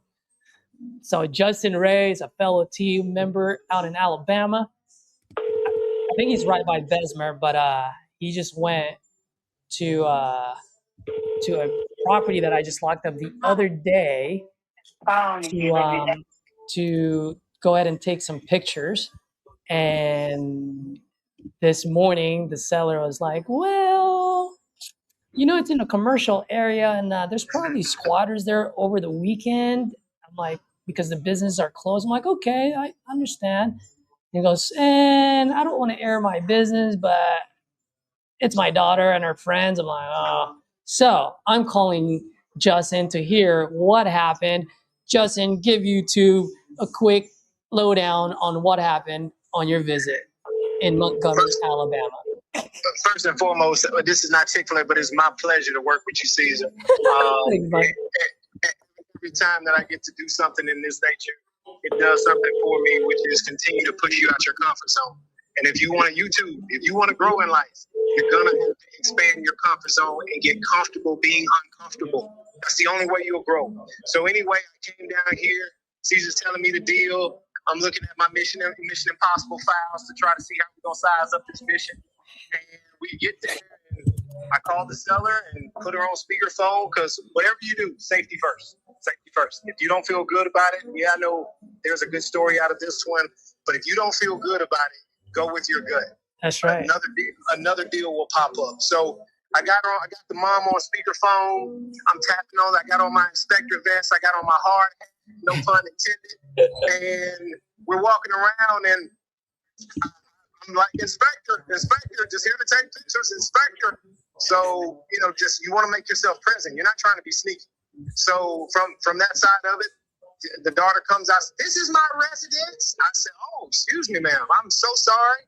Let me leave. And she said, that's that. Mom is on the phone. So now, not to get off my property. I was like, oh, boy, here we go. So from that side of it, I decided to disengage. I said, hey, not a problem. This is your property, ma'am. I'm going to go over here, and I'll just step out of the way for now. And you don't continue to let the escalation continue. That's right. De-escalate the situation. That's right. And so I stepped away from the property. I stepped talking to the seller. I knew that Caesar had already sent me the purchase agreement. So legally, I had rights to be on the property. So nothing to be scared of if you're telling the truth and doing the right thing. So the mom, she called the police. And I could tell the daughter knew that she knew what kind of mom she had. I saw her leaving the property, but I could tell she didn't have any place to go because she was like a little, she was Nyla from Lion King. She was pacing in a circle. And so she finally comes over here and she's like, this is bullshit, all the explicatives. And so I said, ma'am, I hear all that. I'm just here to get paid, ma'am. I'm not trying to cause any problems. If this is your property, it's your property. But I do say, if the cops show, oh, she's called the cops. Oh, I'm not going to jail for her again. And so we go through the whole situation. I could tell based on the area, it was going to take a while, even if the cops did decide to show up. And sad but true. So it had been like 30 minutes. The cops are no-show. So the girl keeps coming back, pacing to me. At this point, I'm like, okay, this is where you got to turn in personality. And it's a gut call. And so when she came back over there to engage, I said, hey, what's your name? Jane Doe. So I'm like, okay, Jane Doe, listen. I said, we got a choice here. Either you're going to go to jail or I can go in here and take pictures. You leave the property for an hour after I finish taking pictures. If the cops come, they're going to come before dark, maybe. Or they're going to station back in and say, hey, we stopped by, nobody's there. I was like, is this the first time this has happened with your mom? No, she's put me in jail before 12 days. I'm like, man, that's tough. I'm sorry to hear that. I got families that struggling. Remember, hey, be honest, everybody got family members that's struggling. I said, so let me tell you what I do for you. I know it's not much, but I got a gift card from another property that I went to that I took pictures for.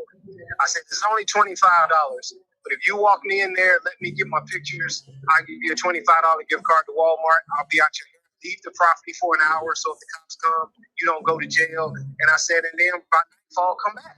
Enjoy your weekend. I know you don't have any place to go.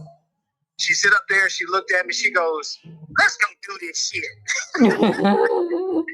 So we went and took the pictures. I did a video walkthrough, and I gave her the $25 gift card, and she shook my hand, and I leave it her. Wow. My man, good old Justin Ray. You know, all I'm trying to do is be like your logos and SPF. And so I was just trying to make something happen for you, sir. So I'm glad I was able to do that. But YouTube, never doubt yourself. We don't fear, we face. We don't fear, we face. Let's go. You'll work your way through any situation. Just put your head down and be that stubborn bull. I promise you'll get through. That's right. That's right. You are definitely a bull today, Justin. You are no cow. I like it. Yes, sir. The cows run from the storm. We run through it, baby. That's right. That's right. Holy moly. What a story. Thank you. I appreciate you, man. And I've got your information. I will definitely Zelle you. I will hook you up for all the troubles you went through today.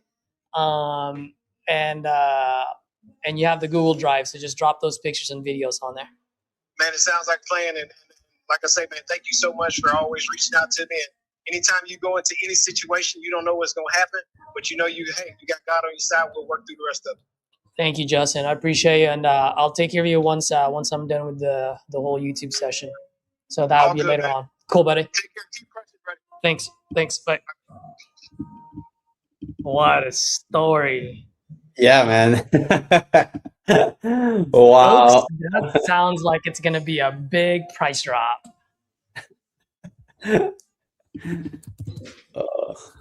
Wow. That was crazy.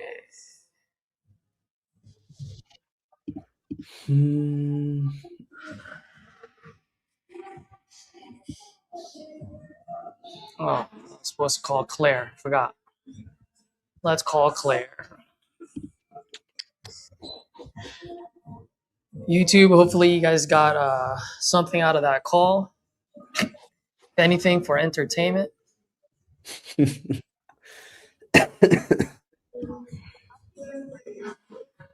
Caesar calling about the Cape Coral property.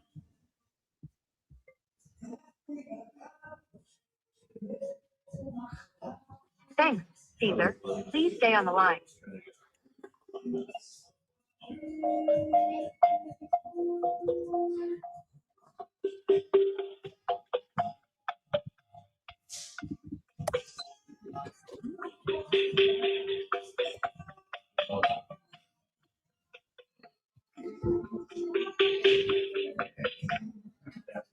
Hello?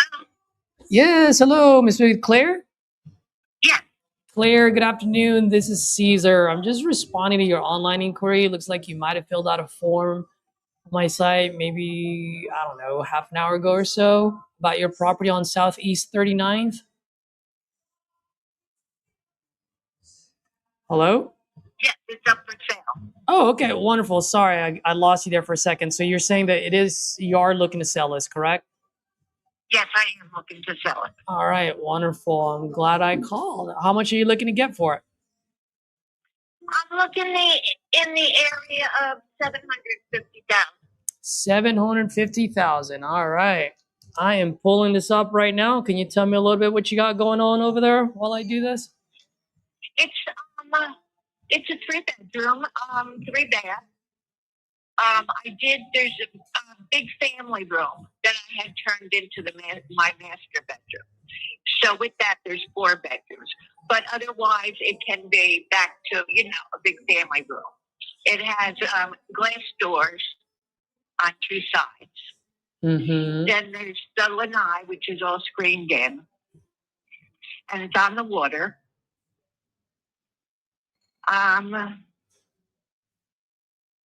It's in very good shape, and it's up for sale. Wonderful. If you're interested, we can make a date. Go and take a look at it. Yeah, absolutely. And if you don't mind me asking, are you currently living here right now? Is this vacant? What's the situation? What got you looking to sell? I'm looking to sell. No, I was asking, is this vacant? Are you here? Are you living there? Vacant. What's the situation? No, it's vacant. It's vacant. Okay, was this a rental property for you, or? No, it was I bought it, and I lived there for about 8 or so years, Uh-huh. and I moved out now to a smaller Oh, place. okay. And how, if you don't mind me asking, how long has it been vacant for? It's been vacant for about 5 months. For 5 But months. it hasn't been, it's not listed anywhere. Yeah, which actually I'm glad that you brought that up, because that was going to be my next question. I mean, it sounds like you've done a phenomenal job keeping this, in good shape. Well, yes, I mean, I still have the land people come and, they take care of the lawns and whatnot, the trees.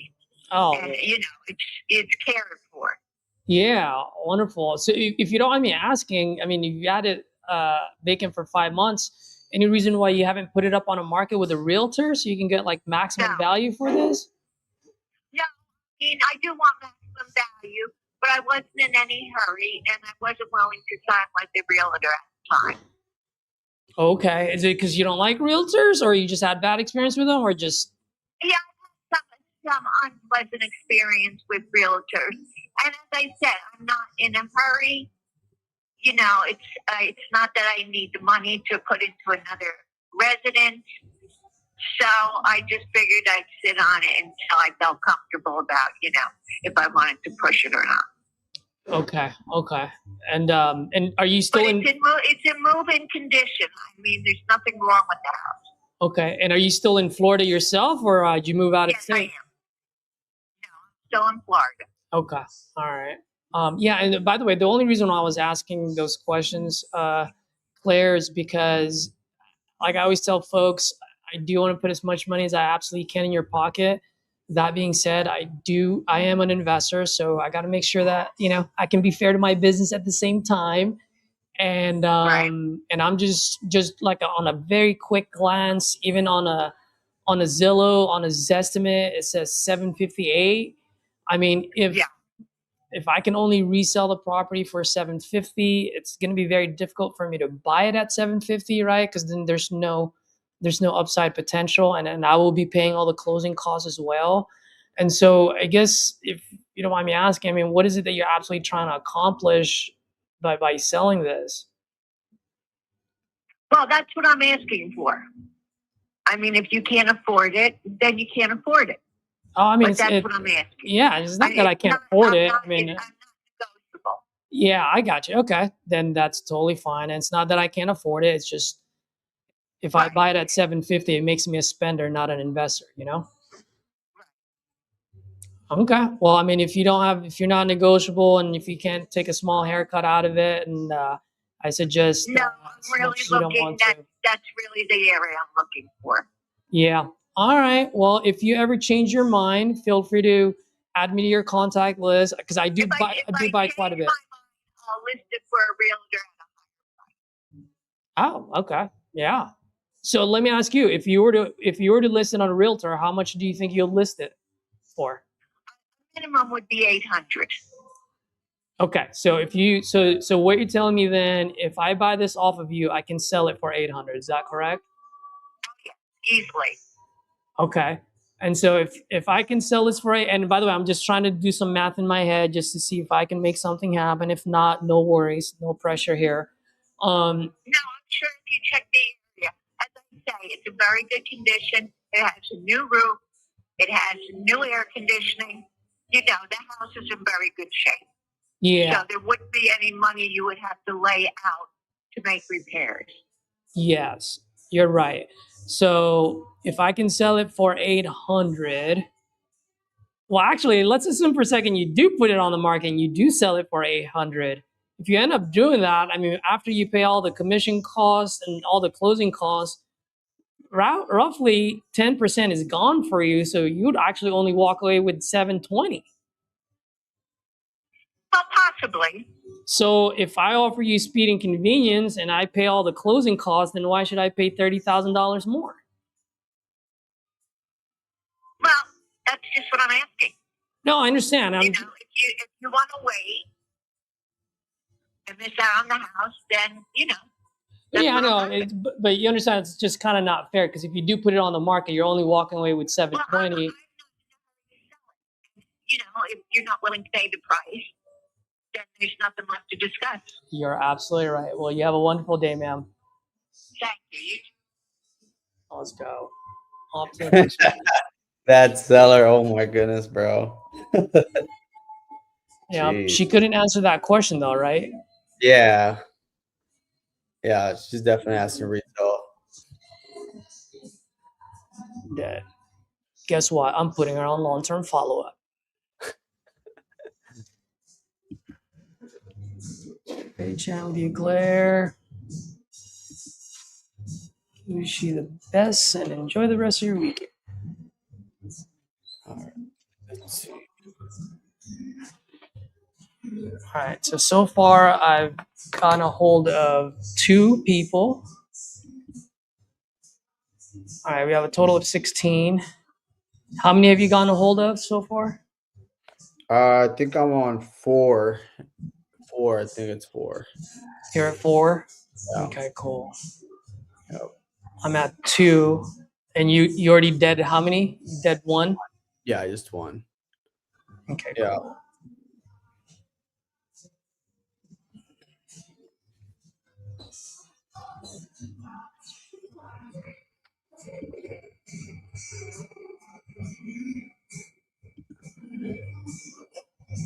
I was taking a look at that one too, just to see. It looked like she also did buy it for $725 too a few years ago. Yeah. Well, and I'm like, there's no way you're getting 800 on market Yeah. at all. So one thing that I've realized between you and I, Edward, I feel like you would have done a little bit better with her because you have a little bit more patience than I do. Like when I feel someone is just like close-minded like that, like I just cut it off.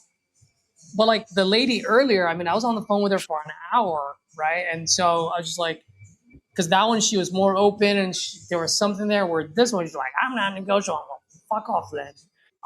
I think with your new style, and this is me complimenting you with your new style. I think you probably would have asked 1 or 2 more questions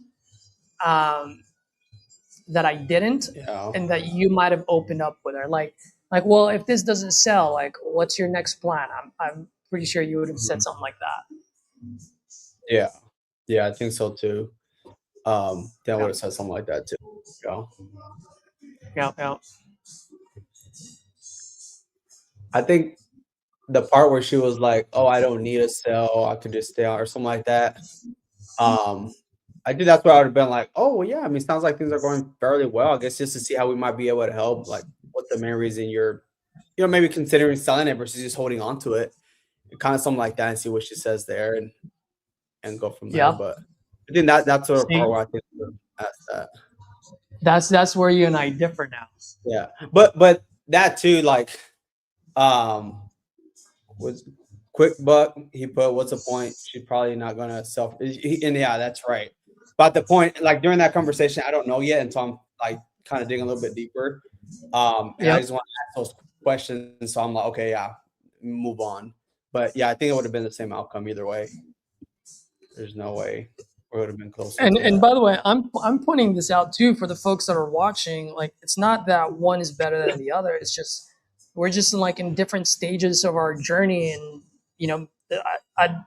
it's possible that a month or 2 months from now I'd be asking the same questions as Edward, and it's possible a month or 2 months from now Edward might start getting pissed off at these people, like, all right, no more questions, like, fuck this, off to the next one. Like, no, there are times where it's like that, where I'm like, I have a lot of leads. I'm like, oh man, I gotta kind of get some kind of short a little bit there. Yeah, exactly. Yeah, I just want to find something I could like, where I could stay on the phone a little bit longer, just to make sure before I exactly. Dude, let me see if you're not on the phone right now.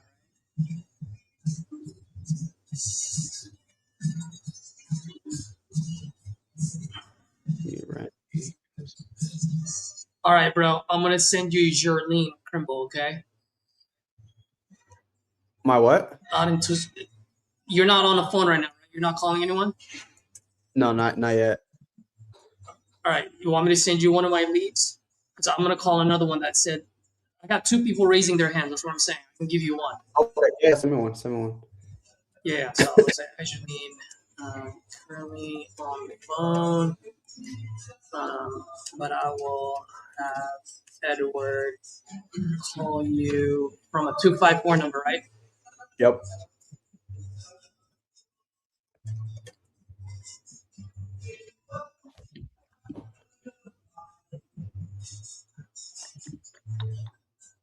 All right. Boom. Got Go it. ahead and give her a call, bro. Give her a call, bro. Okay, let's see. Geraldine. Oh, darn it. I gave you Alabama and I kept South Carolina. Darn it. Freaking South Carolina. Charlotte.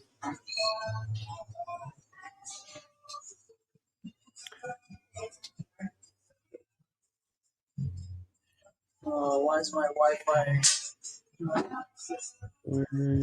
Where is it at?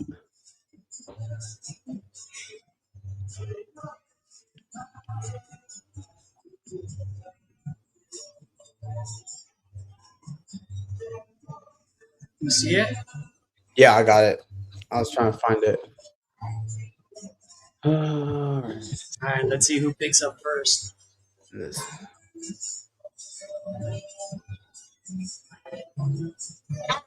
Hey, it's Vera? Yeah. Hey, Vera, good afternoon. It's Caesar. How are you? Oh, I'm doing great. Thank you for asking. So, looks like you filled out a form my side about Quail Valley West out in Columbia. Yeah. All right, wonderful. Give me 1 second, okay? I just want to make sure I got the correct.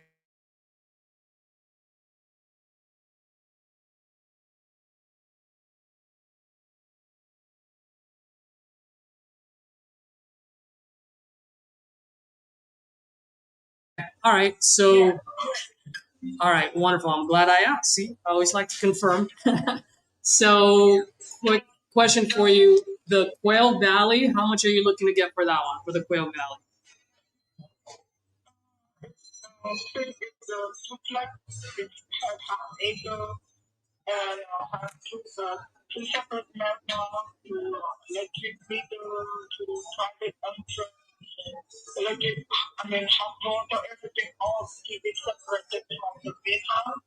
Okay. Altogether more than 3,000 square feet, the main house on the top and the top of the studio in the back. So I would like to have at least 325. How much did you say? 375. 325. Okay, for the Quail Valley, right? Yeah, you could start out in condition 330. So after you fix it, you could go up to 385, to 50, 75, up to 385. That's what she said. Okay, and did you fix it? Just put on the market. And I went over there myself and I found out there was such a junk. Looks so nasty. But I nobody made an offer because it was so look real bad outside. It was full of junk everything.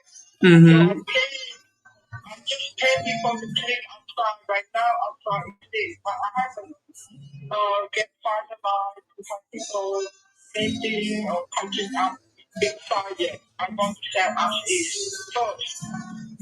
Okay. All right. And then so 375 is what you're looking for the Quail Valley. What about for the Crestfell? The Crestfell right now listed for 199. I would take 175. 170. That one person just the management just feel one year contract because she has below market price a little bit. She, perform better too bad. And the client the studio license be rented until the lease will be up until December. They want to try body, but the main house is already vacant. Okay, so hold on for 1 second. So the one that I'm looking at, the Crestfell Road, is that a single family or is that a duplex too? No, that's not single. That's one four bedroom house. That's the Crestfell, right? Yeah. Okay, and how much are you looking to get for the Crestfell? 175. With the total rent still there. Oh, okay. And if you don't mind me asking, it sounds like you've got multiple properties, so you're a fellow investor yourself. If you don't mind me asking, what got you looking to sell all of these properties? I'm more than 70 years old. I moved to Florida and I'm taking care of because not to brother children older than by myself. And mom started messed up my rental income badly. She have January she sent me no money, no income coming, and that's not to less than 1,000 for 6 or 5% of property. And then she tried to clean it, but nothing clean. So I'm good. I have to sell it. I cannot take care of that. Nobody helped me. Oh man. Okay. Well, I mean, hopefully I can help you out, and if I can, I'll be the first one to let you know. Okay. I understand not every call's a deal, and I always say from investor to investor, you want to make sure you cash out, but I also got to make sure that it's fair to my business as well, right? What is your name? What's the number? My name is Caesar. Oh, Caesar. Yes, And ma'am. how do you spell it? Just like the salad, Caesar.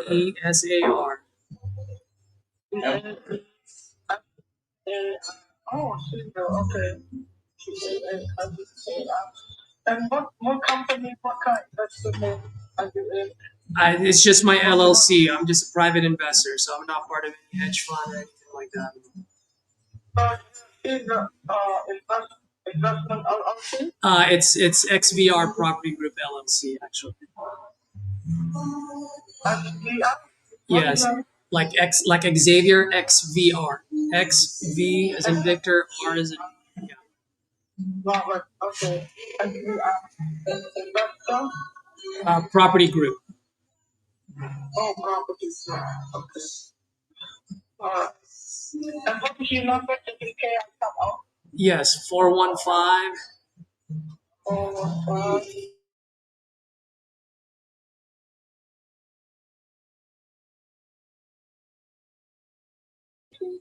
Okay. All right.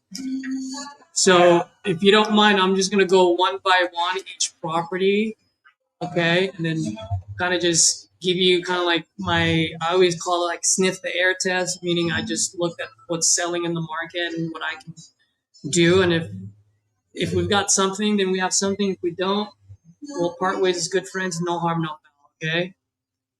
Yeah. Okay. So first and foremost, the Quail Valley one. I mean, I do see that you guys had it on the market. You had it on the market for $334. No one bought it. So if no one bought it at $334, so hold on. So there's no way in hell I'm gonna pay you $375 for it. No one bought it at $334. Right? I'm not gonna pay $50,000 more if no one would buy it. No. You misunderstanding me. I said after you fix it, because you said after this condition, it was so much junk out there. It was nasty. I didn't know that. I didn't know that. Okay. And the reason we took off the market because I wanted to take it out, clean it, because it looked so much nasty. I had to clean outside.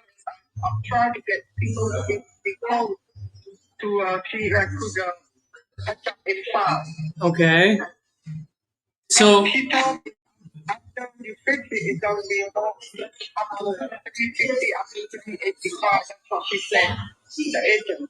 okay, so then how much are you willing? How much are you looking to get for it right now, as is? Right now, the young will be clean. So it's look different. So young will be clean. I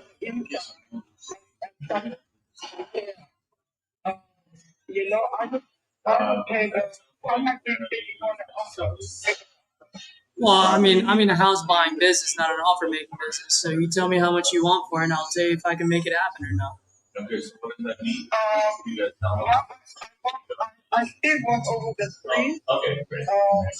You know, maybe 310, maybe 310, 315.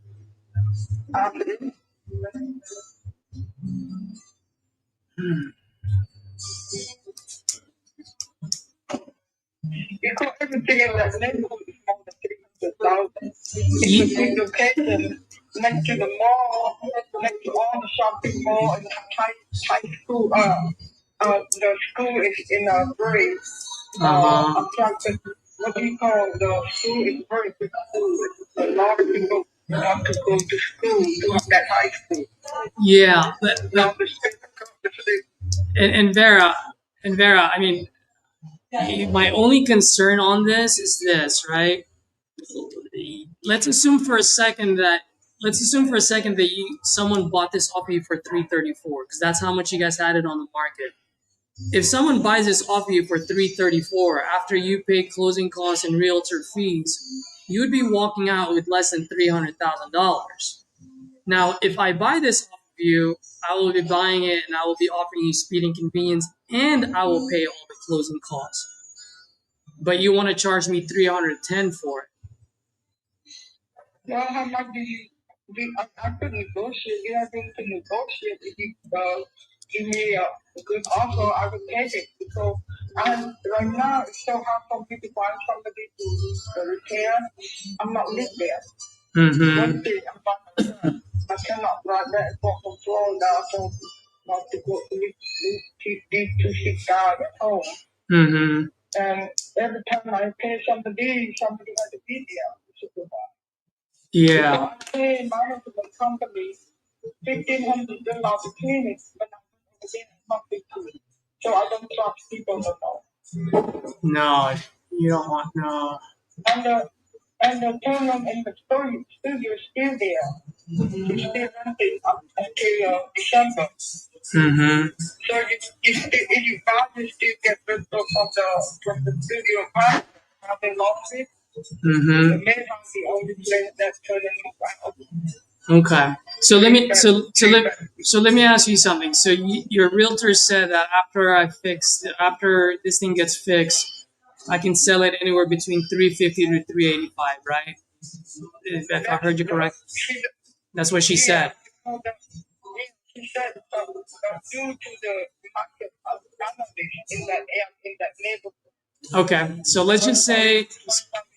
Okay, so let's say I can sell it for 350, and she sounds about right because I'm just looking at what's selling on the market and what's sold. That's the resale value there. So then now, you know that property pretty well.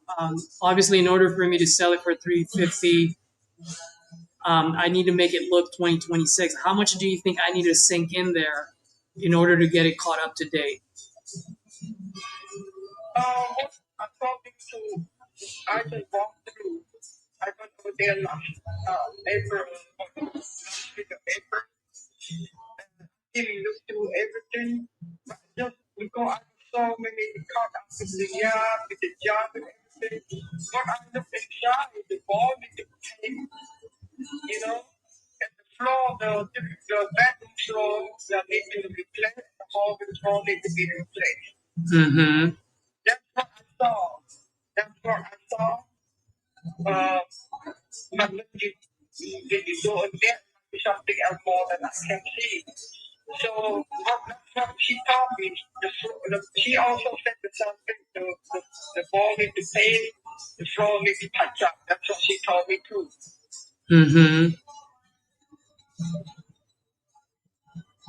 Okay.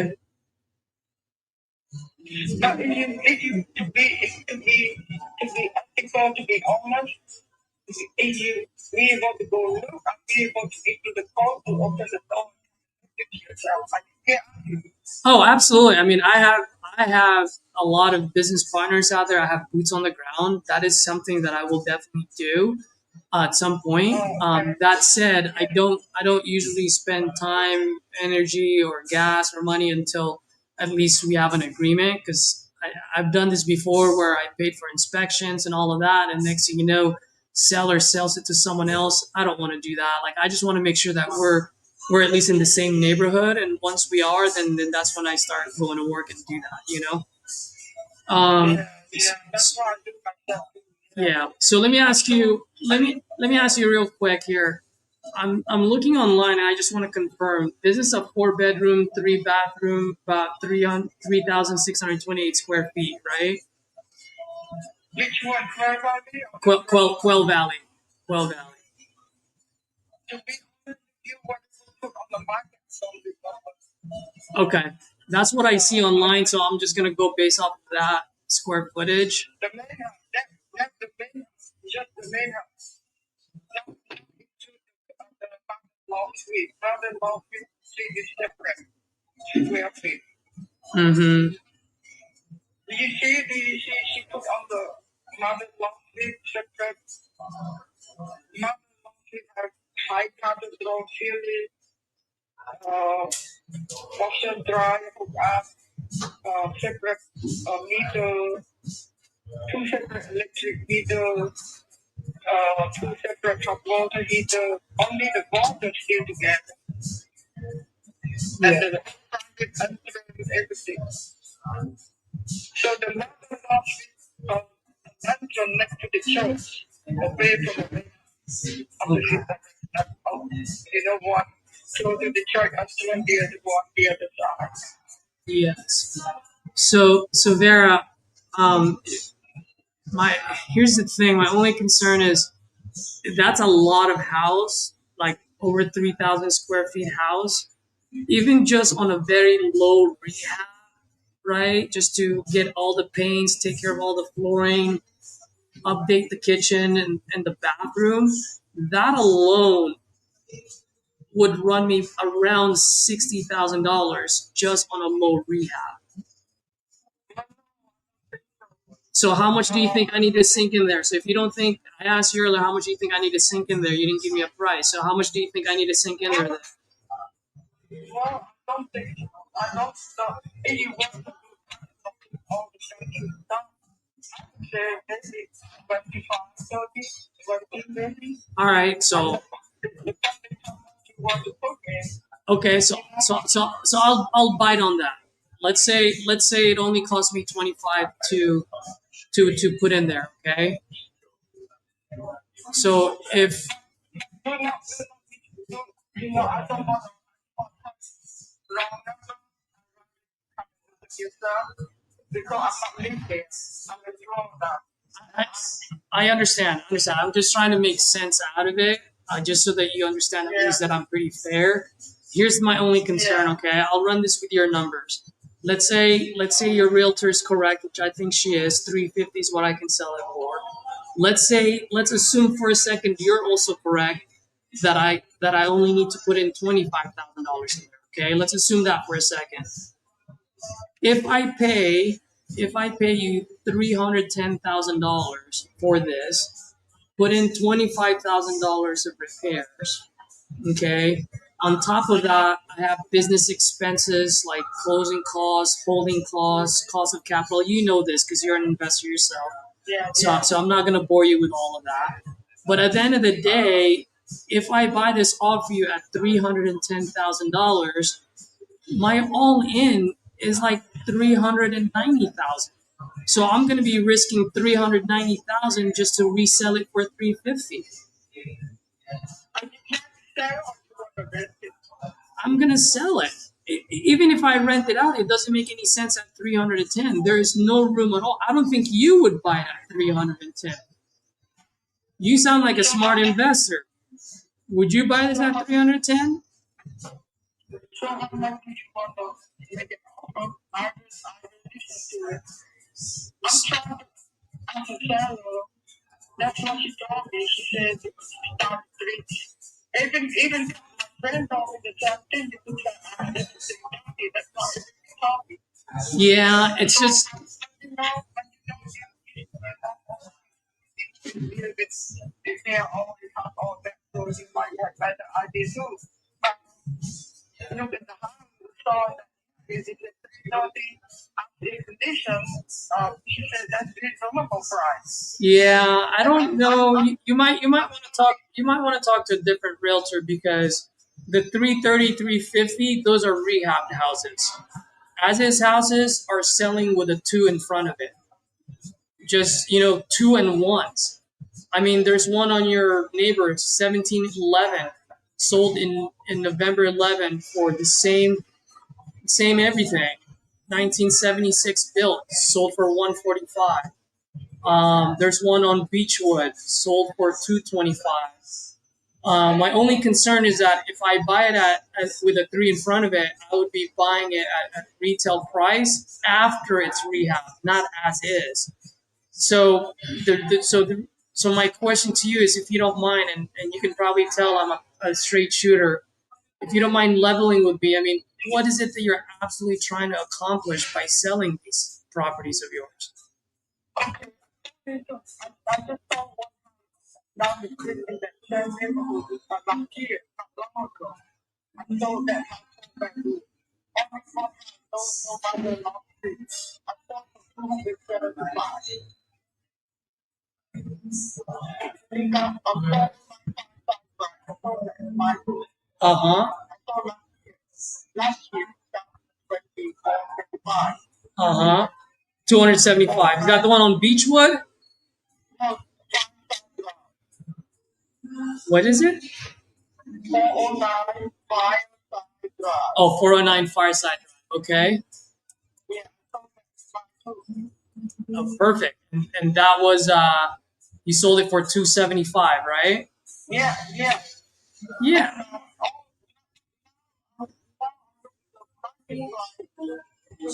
What you sold to me, everything go up to more than 300,000 right now. In that neighborhood, that's up to scale of middle class neighborhood. Yes. Next to the mall, next to the mall, next to the, school. You could walk from the house, go back to the mall. You could go only about 2 miles, or less than 2 miles, just behind the church. Mm-hmm. In a very good location.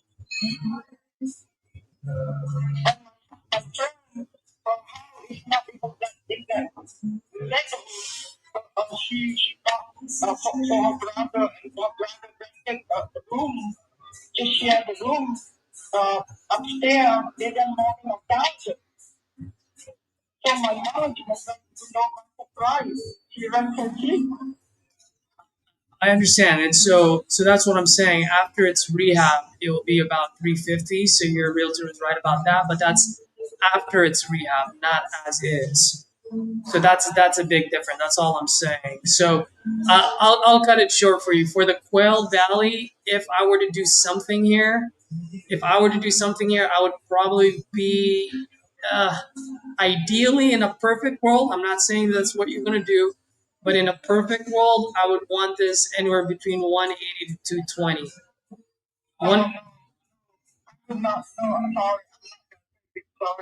Oh no, I understand. So I don't mind. So I don't want to buy your Quail Valley. So let's talk about your other one then, your Crestville.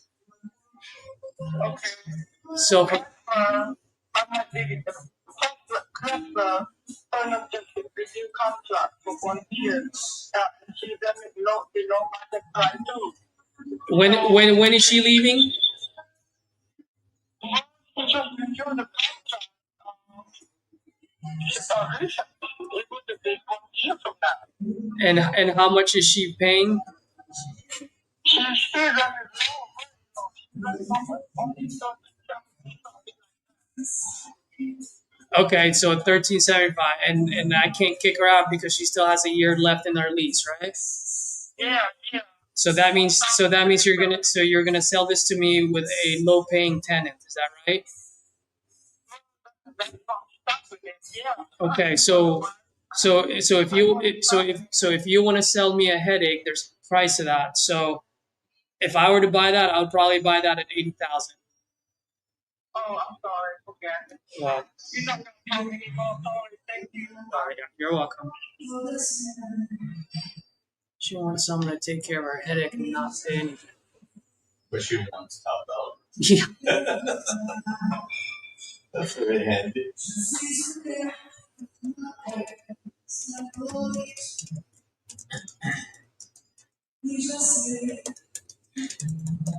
Let me make money. You're worried about that.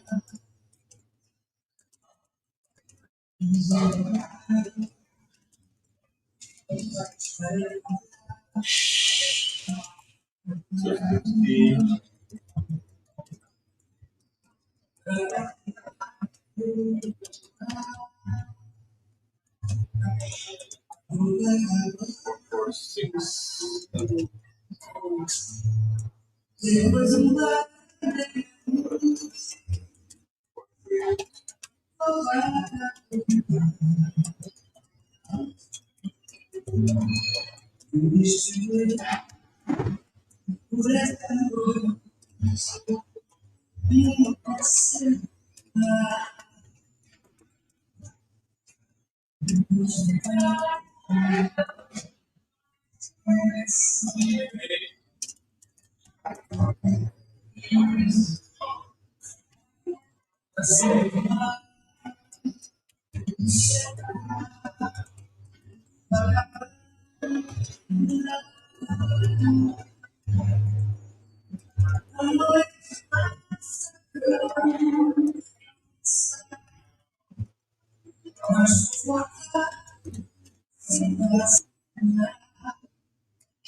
Oh, you know what? I might send this to Tori. Send to Tori. Just checking in. Yeah.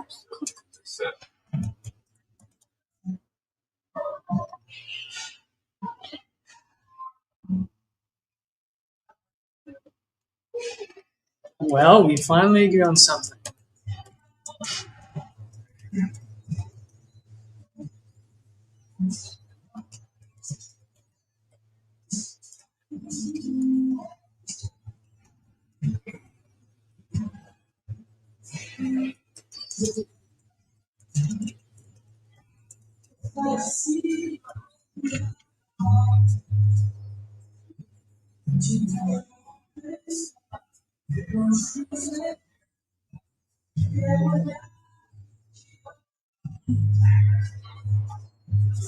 All right, let's see. Is Edward on the phone? Edward, unmute.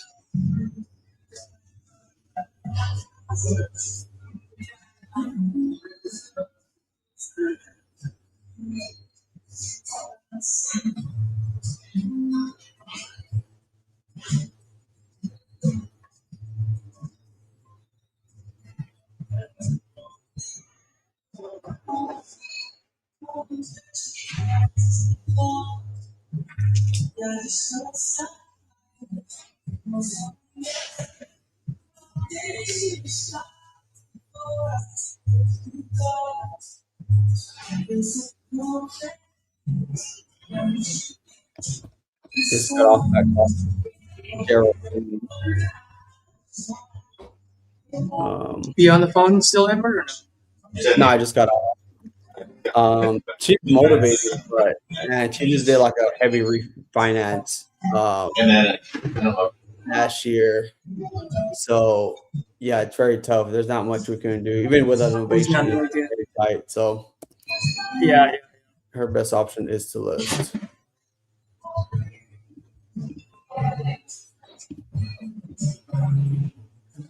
Yeah, I'll be right back. I gotta take a leak, guys. Darn it! I was gonna say the same thing. I'll make it quick. I promise.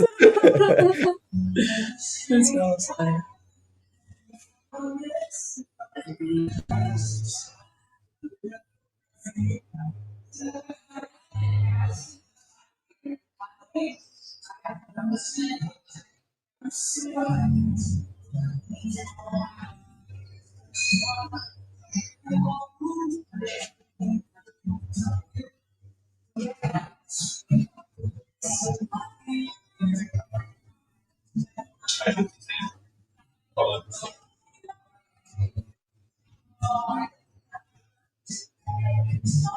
Holy moly, multiple calls here.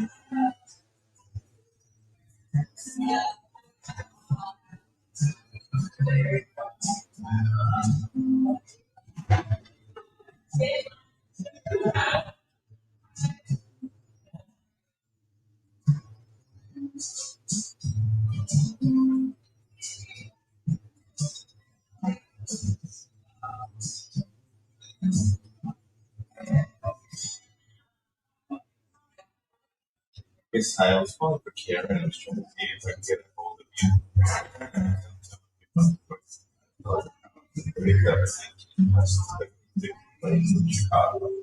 So I'm really calling my God. So, if you would like to 349-613.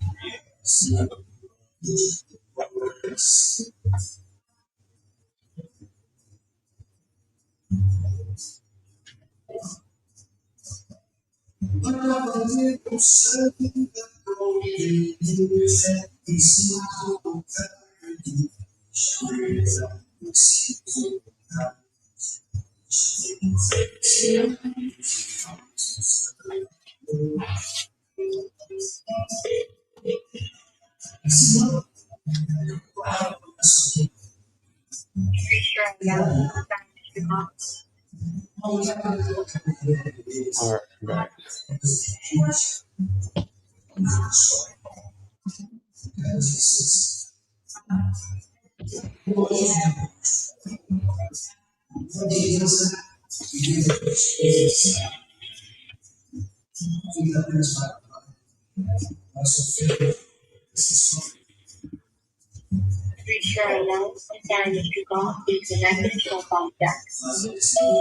Hey, Sharia. Good morning. Caesar here. Just responding to your online inquiry. It looks like you're looking to sell your property on Lantana Court. If that's still the case, give me a call back. See if I can help out.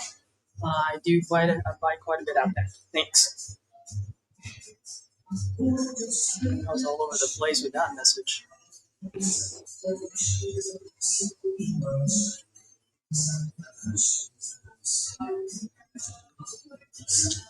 Put her on a drip campaign there. We lose this one.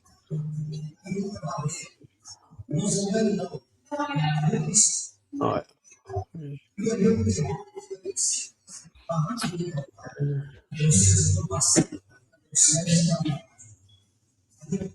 All right, I'm gonna take a little break. You're on, brother. Okay, I got it. All right, someone just texted saying, looking to sell, but not right away. Need to find a place to stay. Make me an offer. All right, let's call her. All right, let's see.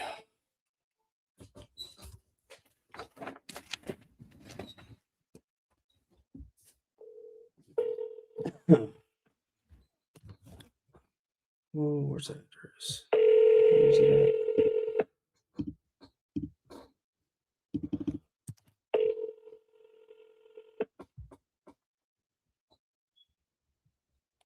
The person you're trying to reach isn't available. Let's call her back again. Oh, this one's at Alabama. Another one.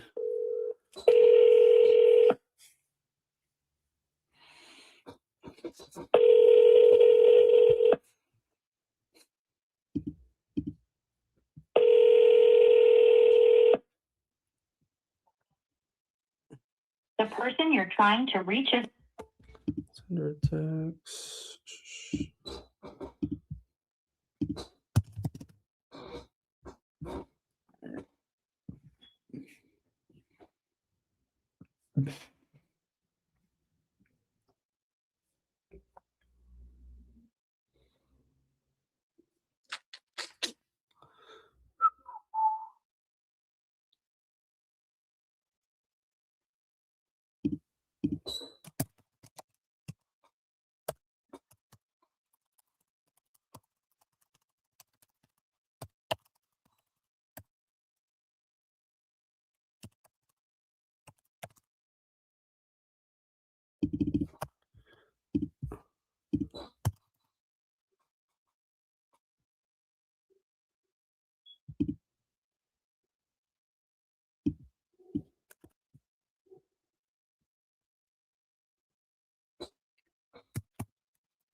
Okay, let's see who's next.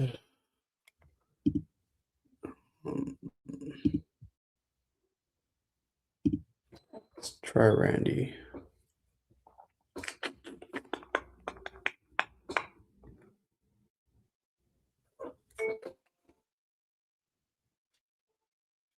Oh, what happened?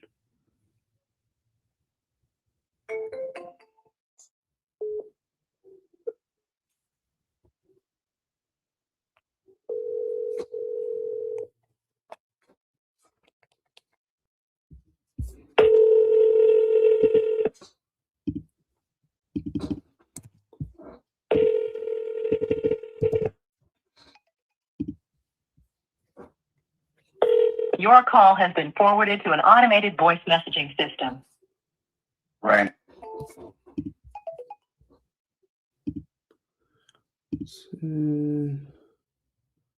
Judy.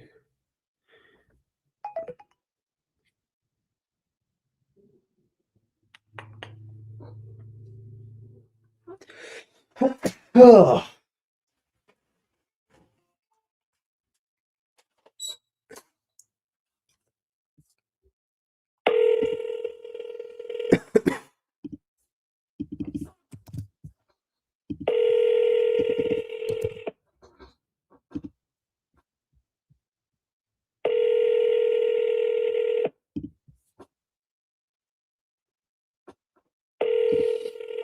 Is Ryan still on here? Ryan, guess what I got? I got St. Augustine. Oh, no, wait. You're in St. Pete, not St. Augustine. Darn it.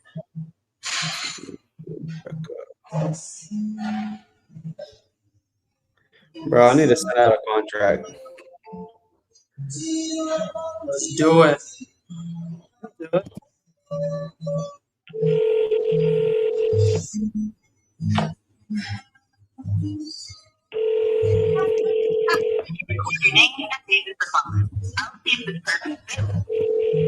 Caesar calling about Eagles Landing Lane.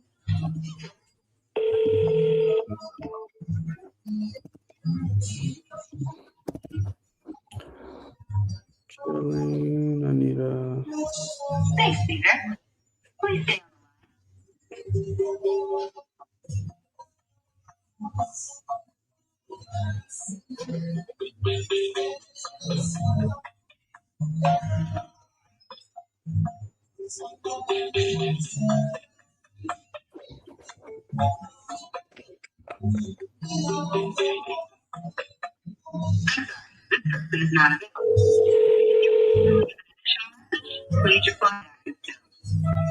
Hey, Kathy. Good afternoon. Caesar here. Just calling about your property on Eagles Lane.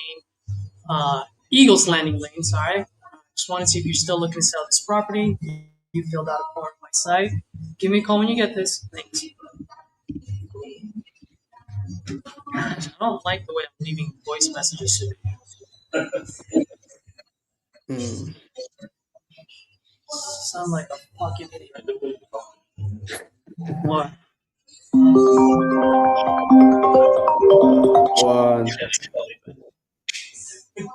Exactly.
Call has been forwarded to an automated voice messaging.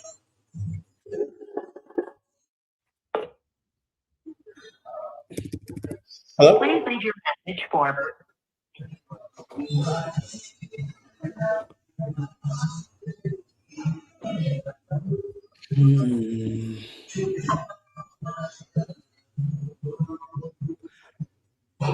So far, I've liked the conversations I've had.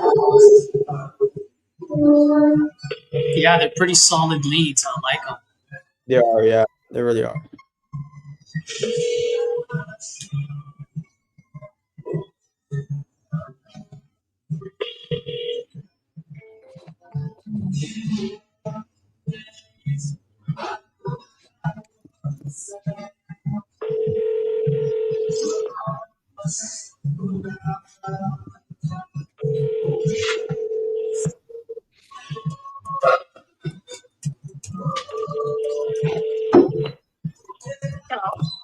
Hello, is this Diana?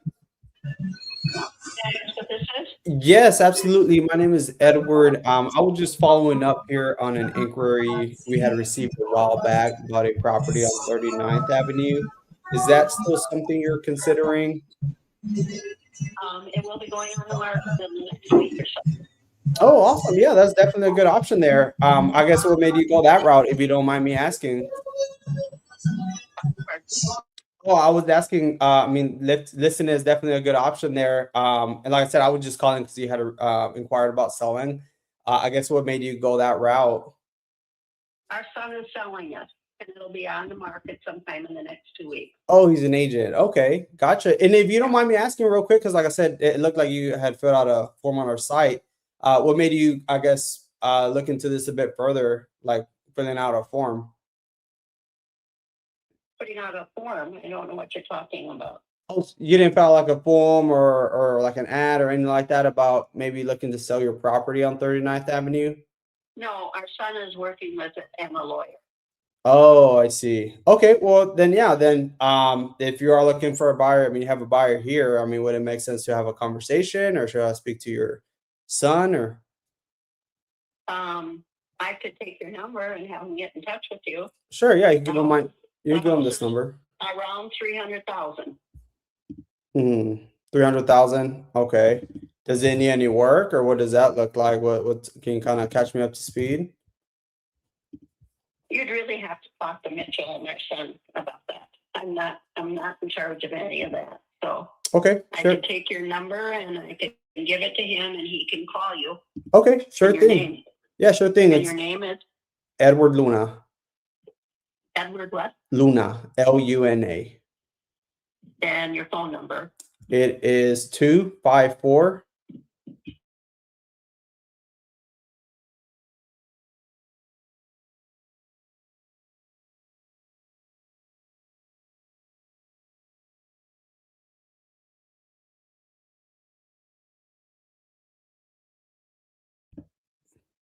Well, yeah, I mean, we're an investment. Mitchell talk to you. Yes. Yes, yeah. Okay.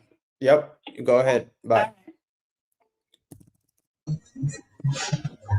All right. So Ray, you asked, should have asked how close they can get to your anchor price.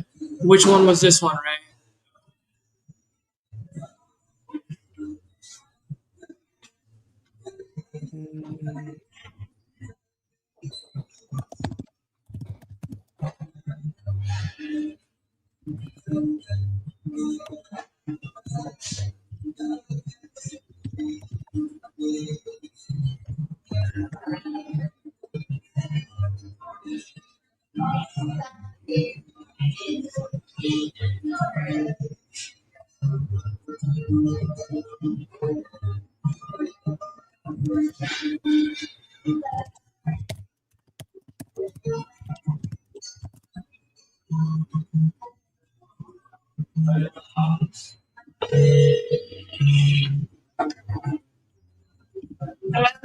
Hello, I'm speaking with Elena. Elena? Hello? Elena, can you hear me? Hello? Hello? Yes, can you hear me? Yeah. Oh, no worries. Yeah, I was actually just calling because you had filled out a form on my site about an hour ago about your property that you're looking to sell. Yeah, so looks like you might have put a wrong.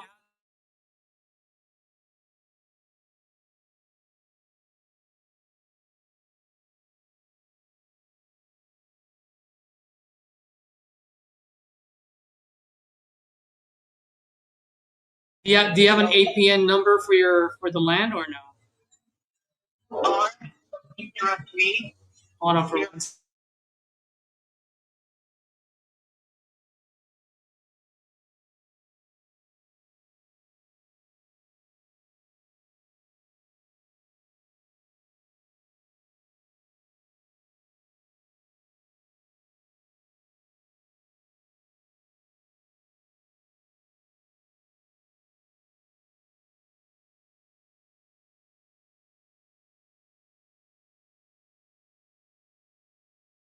Well, while I'm looking this up, how much are you looking to get for this land?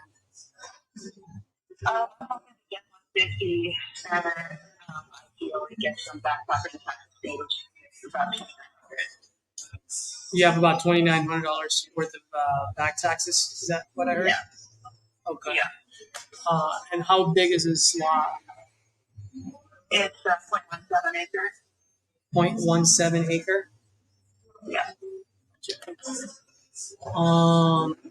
And if you don't mind, and I'm still just pulling this up, so it's going to take me a while to pull it up. But if you don't mind me asking, how did you come up with that number?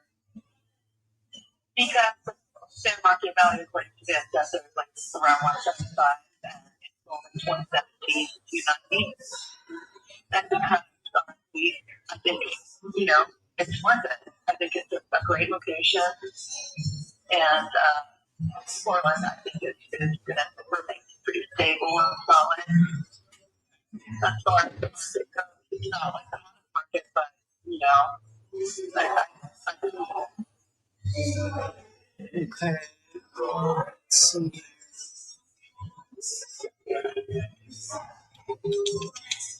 So you said you bought it at 290 in 2017? Is that what you said? You lost me there for a second.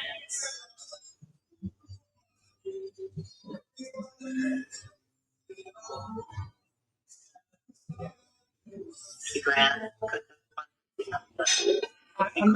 I'm so sorry. You keep cutting in and out, so I have no idea what you just said. Yeah, I got a deal on it when I bought it because the guy that sold it to me had done it at 65,000. So he had to offload it. Okay. Let's see. Now the address that you left behind on my site, that's still your property, right? Well, I don't know. It was 3825 something, but then no. It's that ATN number. Yeah, no, I understand. I'm just looking at my. So I have a software where, like, if I pull in an address, it looks at all the other linked properties under the same owner. So that's why I was just asking if the one that you left behind was a property of yours, because then I can just look. It's sometimes a little hard to look for APN numbers. Just bear with me for a second here. Sure. And if you don't mind me asking, what got you looking to sell this lot here? Financial is absolute crisis. Oh no, I'm sorry to hear that. Jeez, if you don't mind me asking, I don't mean it private. Is everything okay? Like, what's going on? No, nothing's okay. Oh no. Oh no. All right. Well, hopefully I can help you out, and I do want to help out as much as I can. I just need to make sure that I can, at least be fair to my business at the same time. So if you don't mind me asking, because I am having a hard time pulling this up, and I can look this up later, but just right off the bat, if you don't mind, if let's say I buy this off you and I help you with your with your problems, and I can close on this, in the next 2 to 3 weeks. And I pay all the closing costs, right? Like, let me ask you, like, how much can I resell this for? Like, what is the current market value for this land right now? No. I mean, one of the things you should know is that there's some environmental protections on it. Okay. So I called the city before I bought it. It's like, we called it. No, called them twice. And then just, yeah, go to the environment. So I called. And then I had a call with them in August, and they're like, well, if you do from the zoning, you should have done this, and you should have touched your planning and sustainability, because you could do from the zoning. So, I mean, yeah, that was on one of the two parcels, but it's on the edge of it, and I mean, I feel like, why would the city of Portland want more houses from either? But also they can get more taxes and more income coming in. So, that could be suggested. So, I don't know, look it up and then say, but what, so, we'll take it more. I don't know what's going on anymore. Okay. All right. And is there like a certain amount that you're trying to accomplish or trying to hit by selling? Are you offloading all your properties or just one? Just one. Just this one, huh? How come of all the other ones, how come this one? I'm sorry? Because I can't be almost on the street. You know? Oh, no. I was asking because you said you have other vacant lots. I mean, out of all the other vacant lots, like, how come this one? I'm sorry? I don't have anything else. Oh, you don't have anything? Okay. Are you there? Yeah, great question. I am an end buyer. There are some cases when I do wholesale, and if that's the route that I feel like where I can help, I will be the first one to let you know before we even do anything. I'm pretty transparent when I do business because one, I just want to manage expectations properly, and two, that's one thing I've found is that if we have full transparency, that's when deals tend to move, and they tend to move quicker that way. Yeah, for sure. Absolutely. So, you're a cash buyer. You wouldn't have to get like a loan. No, I would not have to get a loan on this. Hello? What the fuck is going on? Excuse me, guys.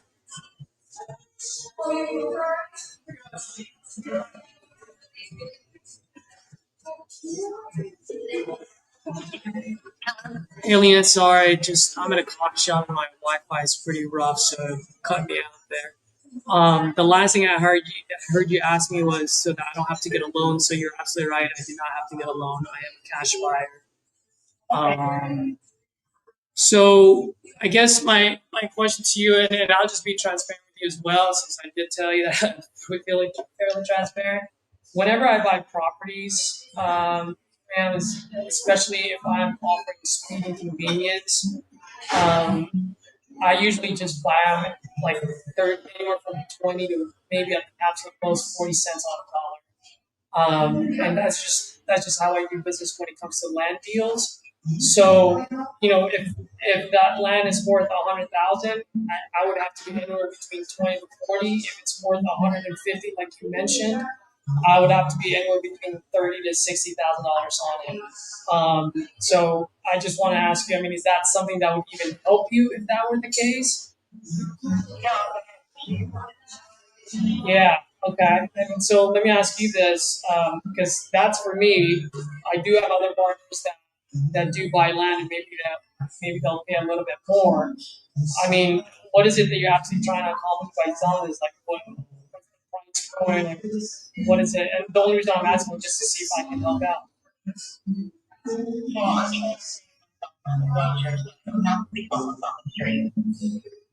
Oh, okay. So you're saying the house that you're living in right now, you're about to go into foreclosure. Is that what you're saying? You don't want that. And how much do you need for that one? What I mean is like how much do you need so that you don't go on foreclosure? 150,000.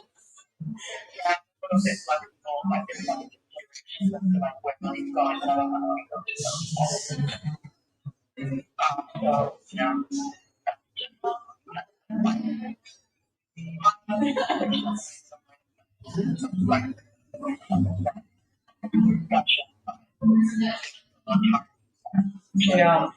So how much do you actually need to pay the bank so you don't go on foreclosure? Well, I mean it does because if it's let's say what if it's 85 and I can get you 85?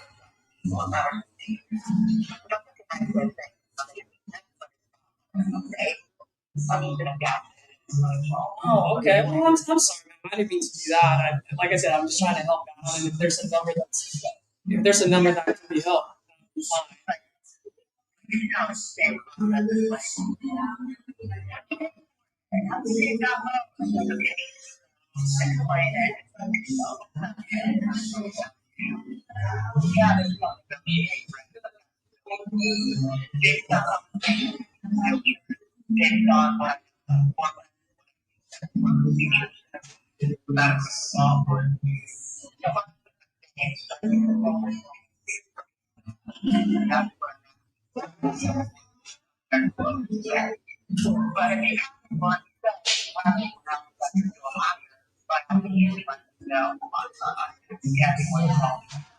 Oh, absolutely. But that's the reason I'm asking. Like, what is it that you need? So that way, when I go reach out to them, I know, like, hey, can we make this happen for us now? And if you don't mind me, I'd like to just share like a quick story. And this is happening with some of my properties where I have a project I need to meet, and yes, I have a piece of land, and I do see the future, the potential, and everything. But if I don't sell this land price that an investor's going to pay for it, then I lose my project. Right now, that's a project. We're talking about foreclosure, and so if I can help you with your foreclosure, I mean that's good, right? I mean, but if you're looking to save your foreclosure and have someone pay retail price for it, well, that ain't gonna happen either. Not to an investor, right? Because an investor's got to make a little bit of change on the back end. Yeah.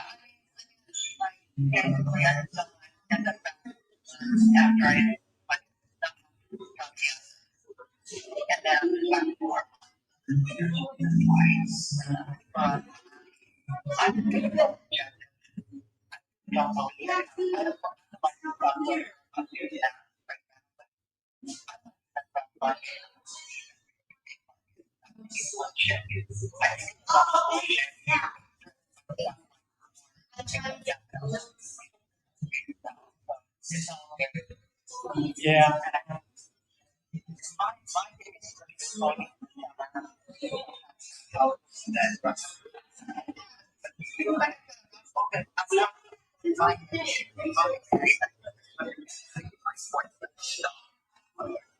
Yeah, yeah. Okay.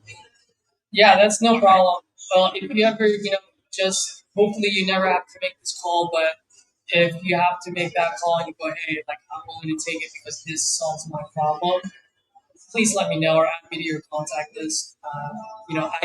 I always tell people I may not be your best solution, but I can be your easy button.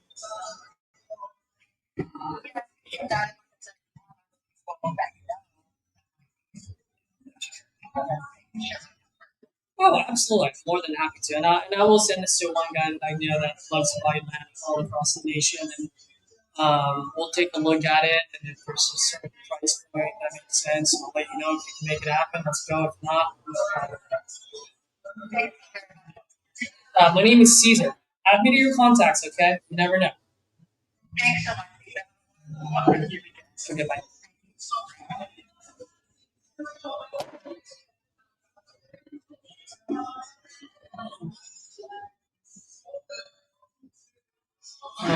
The lady with 3 properties.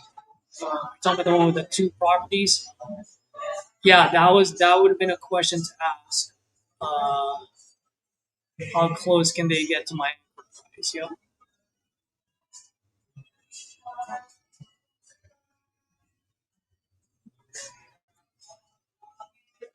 Dude, I cannot find her land to save my life.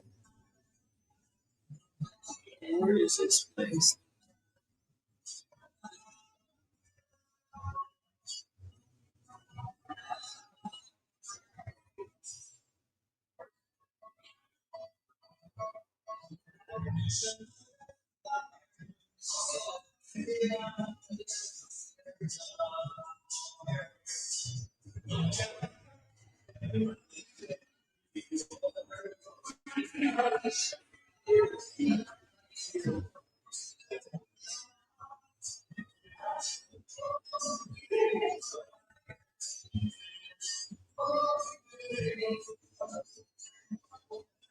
Nope, it's not it either.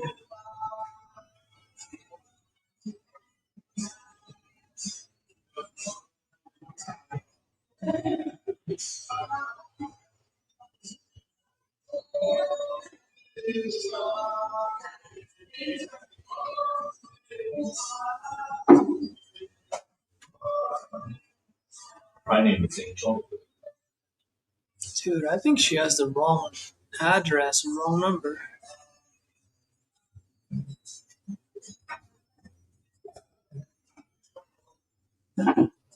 Edward,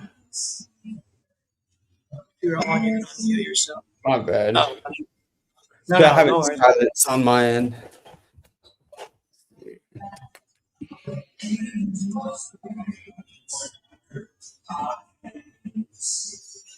let's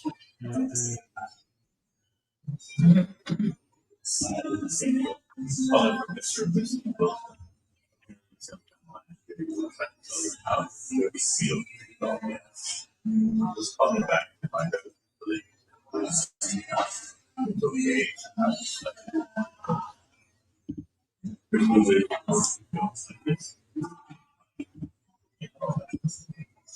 All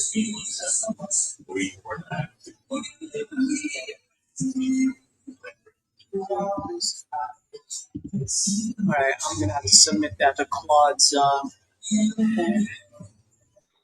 thing and see.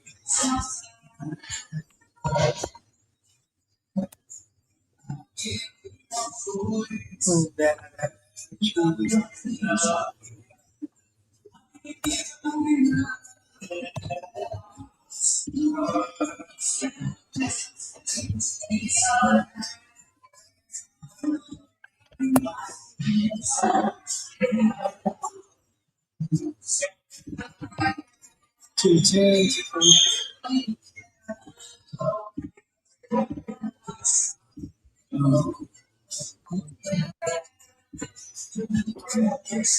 Let's try this lady.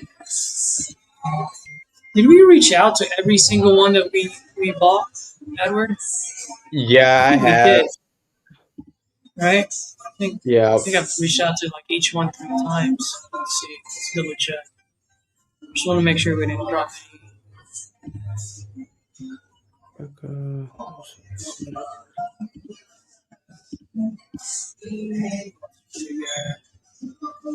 Cool. Yes. Since we're both taking notes, I'd love to just take this time, guys, to see anyone that's been here since we started. Any key takeaways that you guys got? Anything that you guys would have done a little bit differently than I did or the way Edward did? Drop it on the chat. That would be really cool. Yep. If you have any questions as well, so far, for you folks that are watching and asking about Red Panda, so I bought a total of 16 leads today. So 16 leads. How many did you reach, Edward? You say you reached 4? About 4. Yeah, 4 and deaded 1. Okay. And so I reached 3. So that's a total of 7 out of 16. That's pretty good. That's like Or 5. 50%. What? You reached 5? I reached 5, Perfect. deaded 2. Yep. Yeah, so we're definitely, so then we're 8. So out of those 8, we sent out 1 contract. That was good. Yeah. That's pretty good. That's pretty good. You did it too. So pretty much the two that I have are pretty much dead, but because they piss me off, I'm putting them on my long-term follow-up. Let them get my text messages. That's serious. Rita, great question. What is your formula for land? So usually I want to lock it up at 30 to 40 cents on a dollar. So in that way we can wholesale it to someone at 50 cents on a dollar. So if you find a piece of land that sold for, let's say, $100,000, right? Then you want to lock it up at 30 to 40,000 so that you could wholesale it for 40 to 50,000. Now, if you can't find land sitting there, right? You don't find similar land, then what I do is I look for new builds or how much houses are selling for, and I just lock it up at about anywhere from 10 to 20 cents on the dollar. So if new builds are selling for 500,000, I would lock it up less than 50, so I can sell it to a developer for $15,000. So depending on the market, developers will buy it anywhere from 10 to 20 cents on a dollar.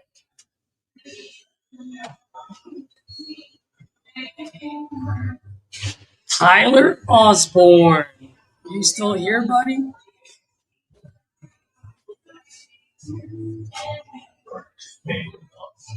What's that?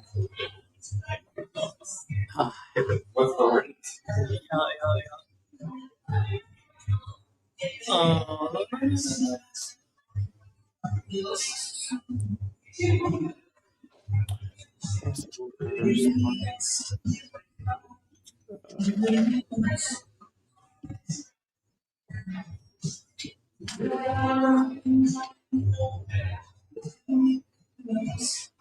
you ever sold land? I never had to log. No, so what I've done with my land, I sent it to Abe Miller, who's in TU. He does all land now. Also, I sent it to Claude. I really haven't had much luck with land as well. It took me a while to understand it. And I'll share with you what Claude mentioned to me before. It's something that I should have asked this lady. So I wasn't too happy about my call on that one, which is, for the most part, when people own land, they've acquired it in 3 different ways. They've either inherited it, they bought it because they were going to build on it, or they bought it because they bought it as a savings account. In other words, they're just sitting on it until emergency happens and they'll sell it. So when Claude explained that to me, it opened my eyes. It's actually one of the questions that I asked, and I didn't ask it for this one, dumb me, which is, hey, by the way, how did you acquire this? She did mention that she bought it on a good discount a few years back, okay? And then now what she's saying is she's selling it because of that foreclosure. Okay, so now we know that she's selling it because she needs something. So that's why it's important to know how they acquired it and why they're selling it. But as you can see, like, she doesn't want to tell me how much she wants. Like, that one, it sounds like, yeah, I'm motivated, but I'm not going to give out information. So could I have done a better job? Yeah. Edward, you probably sometime next week, like once you've gone over yours and once I've gone over mine, let's switch and see, right? Because very well that you might have a better luck on some of these people and vice versa. Yeah. Yep. Since we're splitting everything on this thing anyway, so just call them, see what we can do. Yeah, man. All right, here's, I think one just replied to. Someone just replied? Yeah. Sent out a text. Let's go. Here's the Randy. Georgia. All right, let's see. Call him.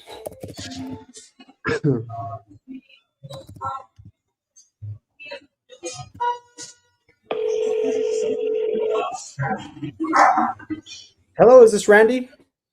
Yes, it is. Hey, Randy, this is Edward here. Just wanted to give you a call and follow up on your inquiry about selling a property there on Turnbull Drive. Is that still something you're looking to sell? Okay, great. How much are you looking to get for it? About 325. 325. Okay, got it. And It's worth over 4.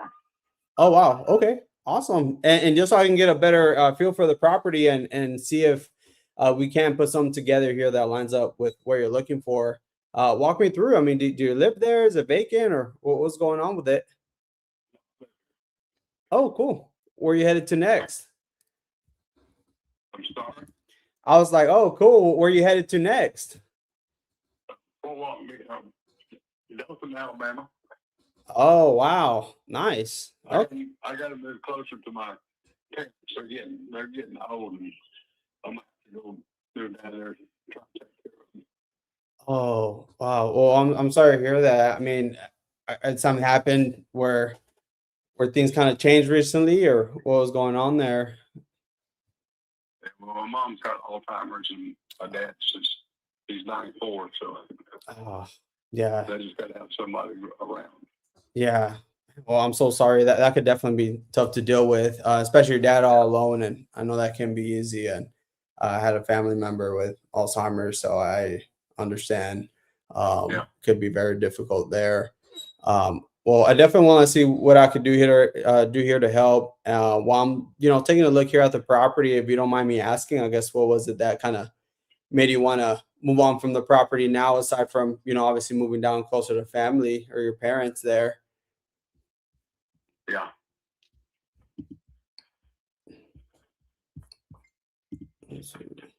Is anything specific as far as, like, I know you mentioned it was just your dad there taking care of her.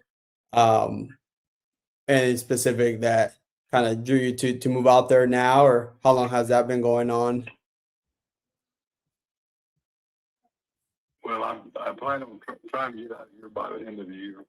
End of the year. Okay. Gotcha. And bear with me, like I said, I'm trying to pull this up here. Now, just besides finding us online, just to see how we might be able to help, what made you kind of lean towards, this route with like an investor versus perhaps maybe just listing it on the market with a realtor? Well, I don't know. Y'all send me emails all the time about selling it. Oh, really? You got emails from us? Oh, yeah. Oh, okay. Gotcha. Yeah, because it looked like you had, I think maybe put out some information here on our site. I guess what was it about our site that kind of made you want to look into this a little bit further then? Yeah. Was there anything specific, like from our site, that kind of jumped out, that kind of made you want to look into this a little bit further? No, I've had a couple of other people make an offer on just companies like you. Oh, really? Nothing worth moving forward with? Well, one of them was offering me $300,000 for it. Oh, wow. Okay. Yeah, that's not far off from what you're asking for. I guess what was it about that offer you didn't move forward with, or move forward on? Yeah, so that was last year. I wasn't ready to move in. Oh, okay. I see. Okay. Well, Randy, I definitely want to help here as much as I possibly can. And that being said, like, to be upfront, we are investors. So kind of when we look at some of these properties here, we do need to make sure it can line up from like an investment standpoint. That being said, want to make sure it works out for you as well. So, I mean, it does help have these conversations to see how I can, better help or just get a better understanding of what you're looking for or what you might need there. So that being said, I guess like just to see how we might be able to help, like, I guess what are you ultimately, I guess, looking to accomplish, or like just to see how we might be able to help? Yeah, I just needed an offer. No, okay. And the property, like, do you still owe on it, or like, is there a mortgage on it, any liens or anything like that going on there? Yeah, sir, I got a mortgage on it. Okay. And roughly how much do you still owe on that? Just to see how we can help. $103,000. Okay. And I guess like when you move, because I know you said you wanted to move closer to your parents, did you already have a place to go, or were you kind of like Are you gonna buy or rent, or what does that look like? Just to see how we could help. I'll buy a place down there somewhere.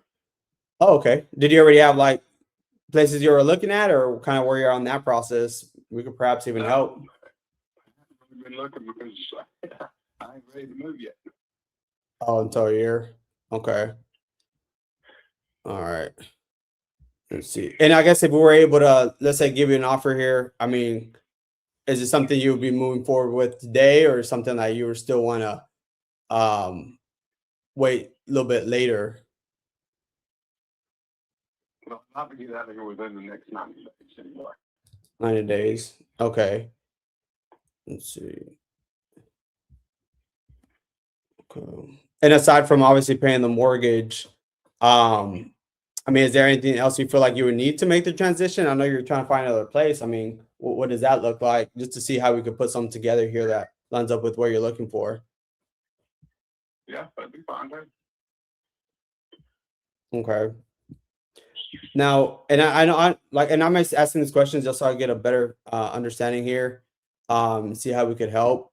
I know you said it was worth 400,000. Yeah, more. Okay.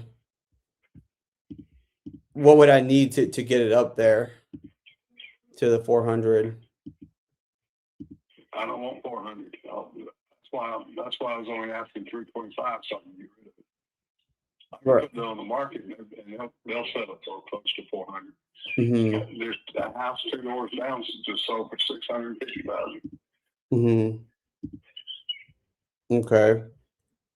And just curious, like, what's kind of preventing you from just going that route? You what now? What's kind of preventing you from going that route? What route? Listing it like you were saying. I'm going through a real estate person. Right. So I thought about it yet. No. Okay. I And thought I'd get a couple of offers before going that route, because you go through a real estate company, they're going to get 25 or 30%. yeah.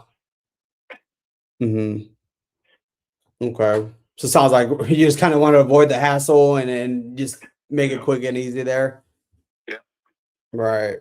Okay. Cool. And did does the property need any work, or what does that look like? No, it's up to date. Okay. Did you just do like a recent remodel, or? I put in a brand new roof on it a year ago. Got a brand new water tank in it. I just had the bathrooms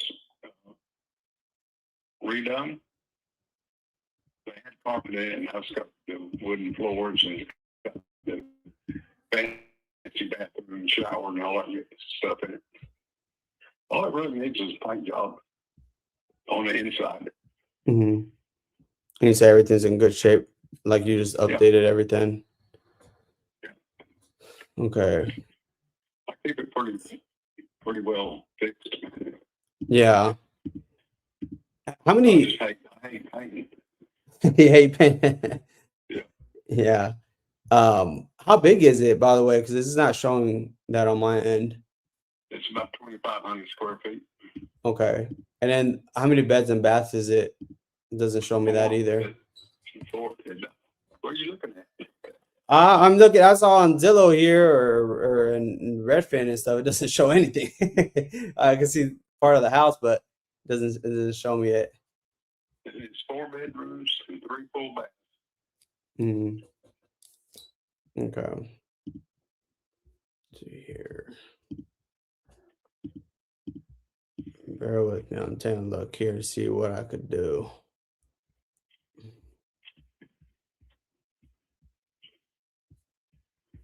And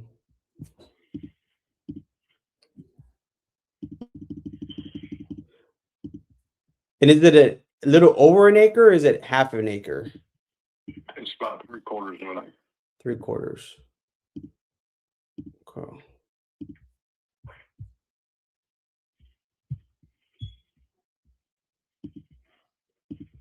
Look here. Okay. And I'm just trying to take a look here on the market because I'm trying to take a glance at it. I would just say take a quick glance at it, I mean, just my only concern with where I'm looking, just I believe it's just where the market is right now. It is a little bit soft. I guess if offers came a little bit less, but if we're able to obviously cover the mortgage of the 103 there and maybe still put another maybe 110 net in your pocket, is that something that will still help kind of were you able to make? Sorry, I can't hear you. Too low. Okay. I've already been offered 300 from another company. Mm. Why would I take 2 from you? Right. Let me see.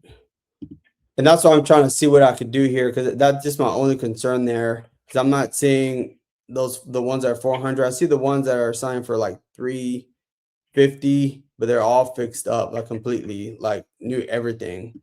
Like, so I guess my question to you is like you did like a full remodel, just needs paint. Yeah, just need paint. Okay. And you say you were looking to sell within like 60 or 90 days. Yeah.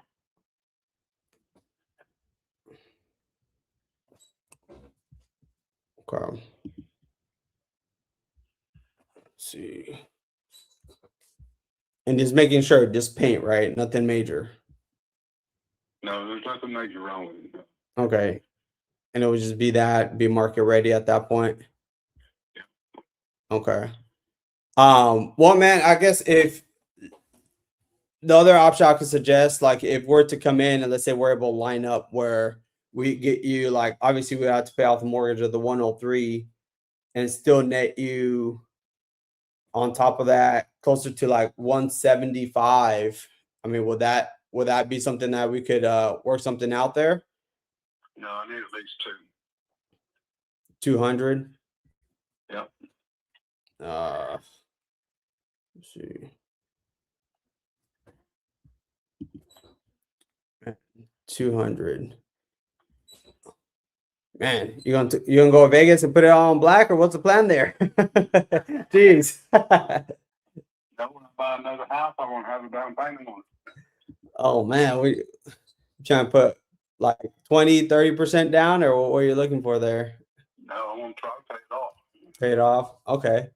Have you already been looking at some out there, or like what kind of like the price range are you just trying to stay within? 300,000. 300,000. My son works for the police department down there. He said they're building a bunch of them down there. You know, I'm gonna go down there next month and look at them. They're selling them for 350. Okay. Let's see.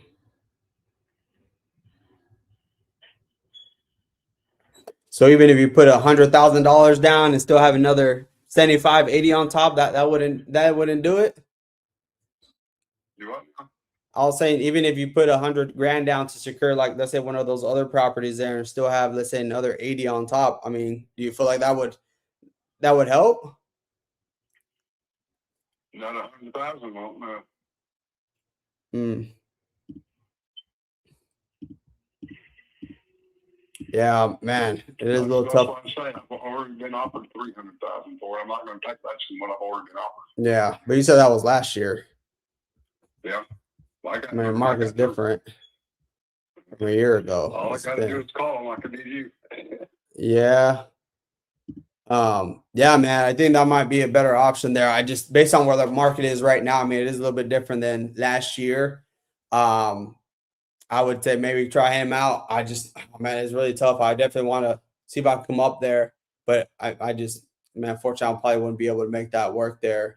And that's why I was trying to see how I could put something together that lines up with what you're looking for. I mean, because it sounds like obviously you're looking at those properties that are signed for 300,000. You want to obviously put a higher down payment. Aside from that, I mean, what else were you looking to accomplish? Nothing. That's it. Just putting a big size down payment. Okay.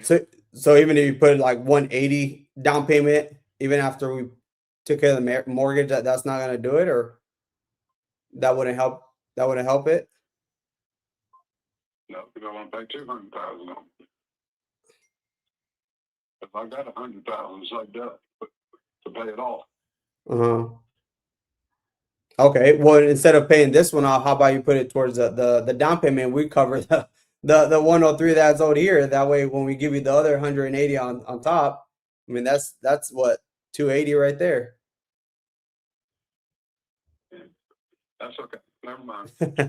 All right, well, things change, give me a call back. Oh man, that was a tough one, guys. I was fumbling that. what were you fumbling about? Bro, Or when? I felt like at that point I was getting too like focused on price and all that stuff. I kind of lost it there. I was like, damn, I'm too price based. I felt it like in the halfway through the call. I was like, dang. Yeah, something switched because did. I was telling Angel, I'm like, dude, listen to this call, 3 hours and 11 minutes. Like, I'm like, Edward's doing a freaking great job. Yeah. And then somewhere along the way, something changed, and I have no idea what, because I was talking to Angel, and like the volume was pretty faint. Yeah, I know where it was. It started with what I was meaning to say, because I know it was a dad, right? That he's 94, and then the mom has Alzheimer's. And what I meant to say there is, I guess, how long have you been thinking about, making the trip out there or whatever? He would have probably said like, oh no, just here recently. And then that's what I've been like, okay, what kind of came up recently that caused you to maybe want to look into that, to move out there? And he would have got talking about the dad because he's a little bit older. Now I should have just focused on that a little bit, but I fumbled that part around. I was fumbling, and I just decided to transition forward. And yeah, I definitely fumbled that one. Yeah. There was somewhere I was like, I don't know what it was. Yeah. But the I guess the point that I'm saying is the temperature of the conversation changed. Yeah, I did. And I was like, ooh, I did not see that one coming. Yeah. We definitely, but we definitely had to be like 280 at the very most. Yeah.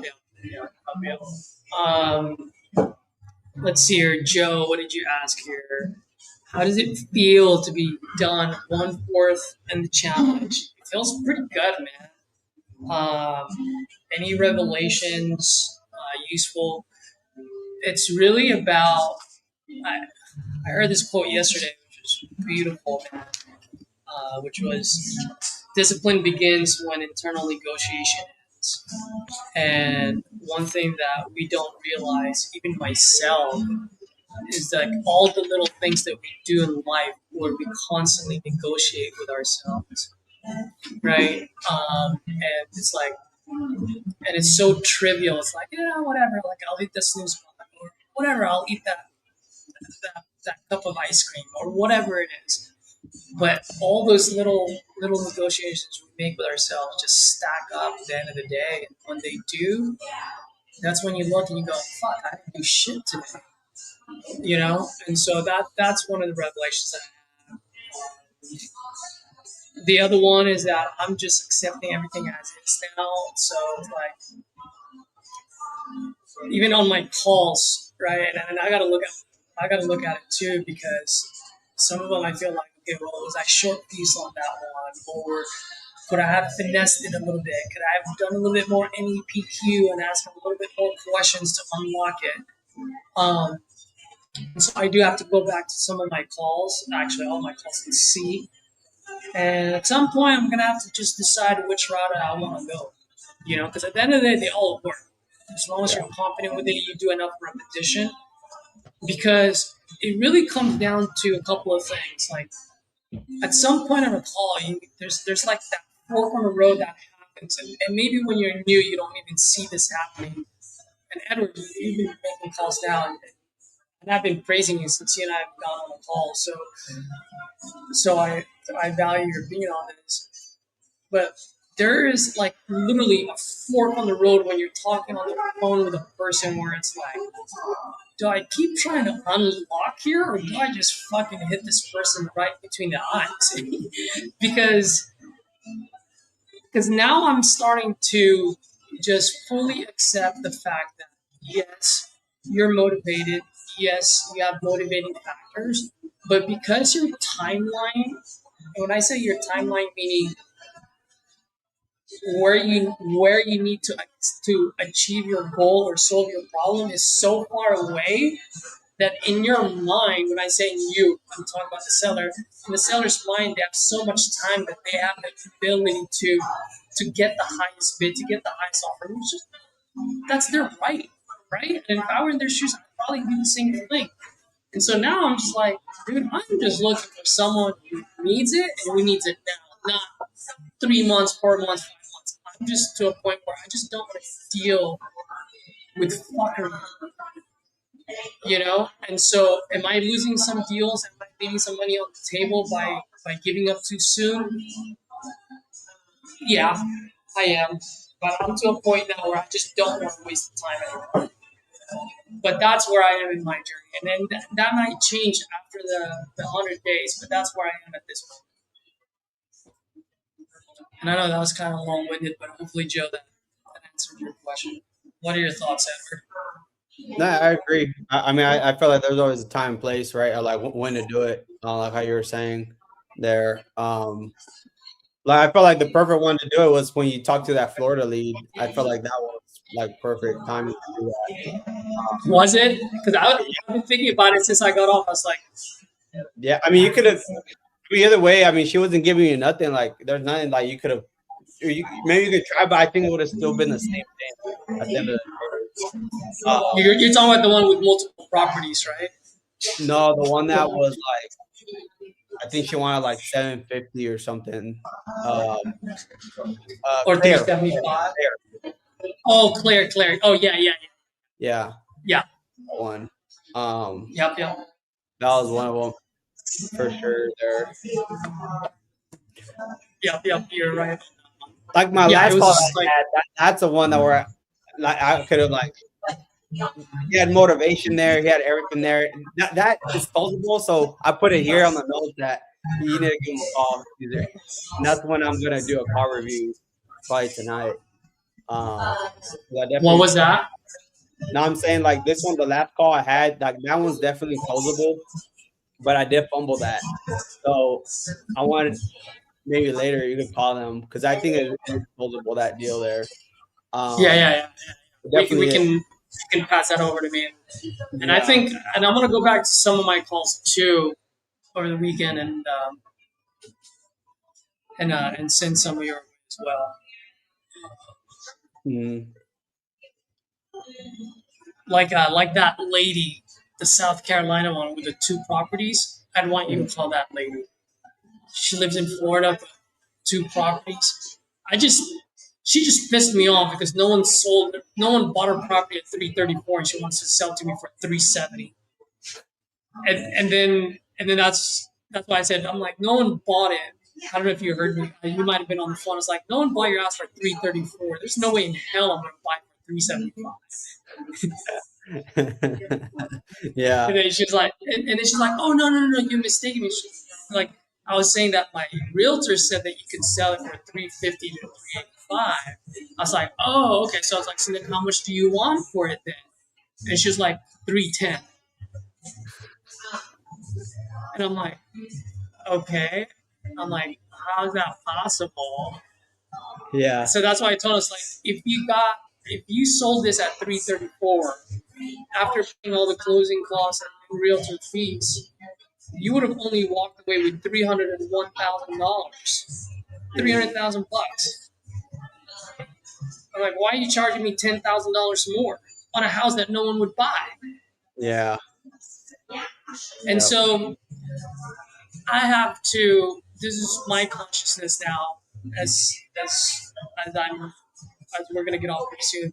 For the rest of the day, I'm gonna have to think about that because I feel like lately my views have been so short that I would say things like that, where it's like, Caesar, do you actually have to say those? Because you can still get the point across, but you just gotta be finesse with it. You gotta use a different route. You know what I mean? So I feel like I'm jumping too quick on it. Right. I think that's where it comes in, where like it's important to like understand their needs. On that needs base, I try to figure out, okay, what is that? I got it a little bit afterwards, like, okay, the mortgage and then the house there, but I feel like I fumbled it where I didn't set myself up, and I was like, I kind of lost it there.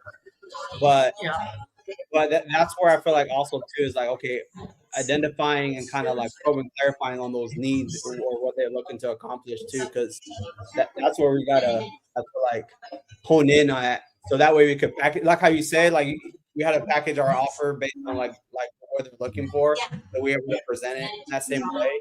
So, and that's where I'm trying to figure. Okay, I don't really care what they're asking for. I just want to figure out what they need, and then that way I can what they need. Yeah. And there's times where they don't give you nothing. And this is me. What I do, they don't give you nothing. So that's why I just like anchored a little bit and be like he didn't give me nothing, so I anchored. Like I anchored and said, okay, where is he at? And then he went back to 300, and then I don't know what he said. And I just was like, man, are you gonna take one more trip to Vegas and put it on black, or what's the plan there? Yeah. I heard you say. Boom, got the needs there. Okay, the house, but I had just almost like like earlier in the call, which kind of it was just kind of the call was a little bit off, but I just feel like that's important, getting that they're looking for. Absolutely. Yeah. Let's see, what else do we have on here, Joe? We're just winding down, folks. So we're just shooting shit, chopping it up. Excited to see the evolution. Thank you, sir. Appreciate it. Caesar, just like target the kneecaps. Lately, I haven't been.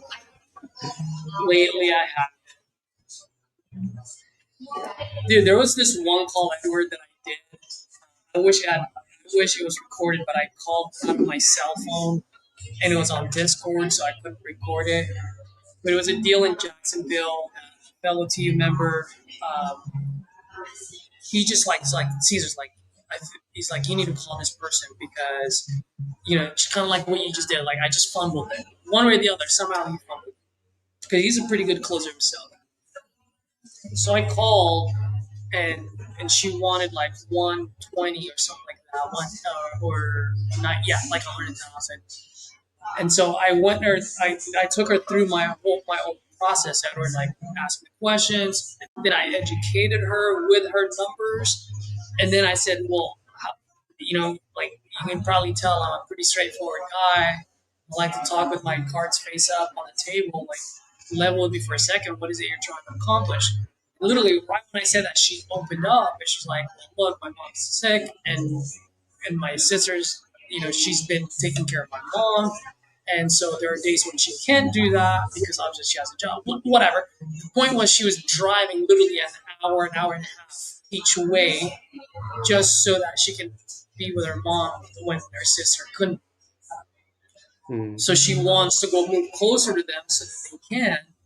And so she wants to sell it at 100 because she bought it at 100. Right? Now, the good news is she bought it cash. So we had a lot of room there.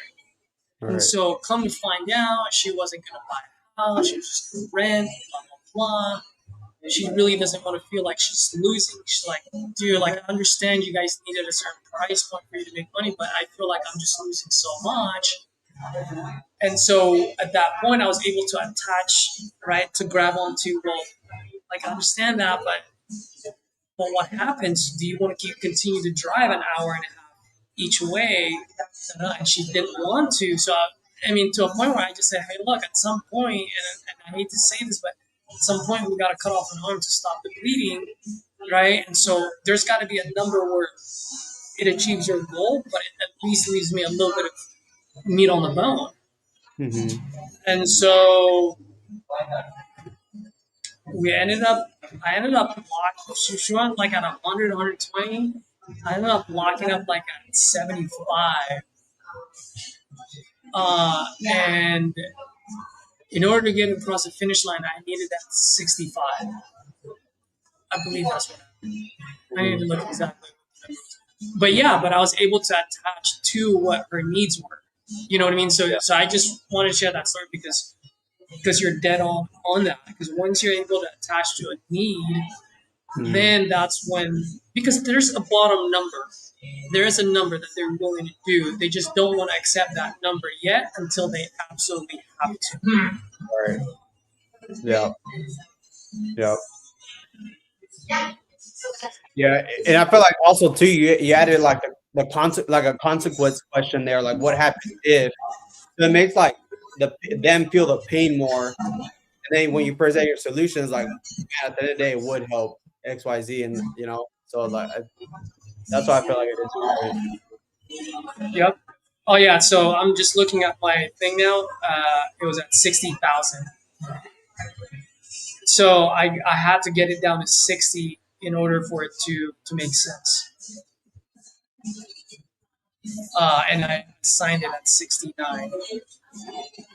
I wonder how much my first purchase agreement was.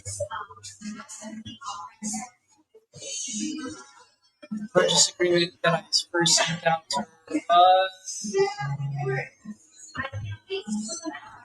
Oh, not bad. I actually had it at 69 and then it went down to. No, I had it at 65. It went down to 60. So I only asked for $5,000. I was at 65 thinking I could sell it for 70. But guess what? Guess what houses turned that down? And I signed it literally 20 minutes after they turned it down.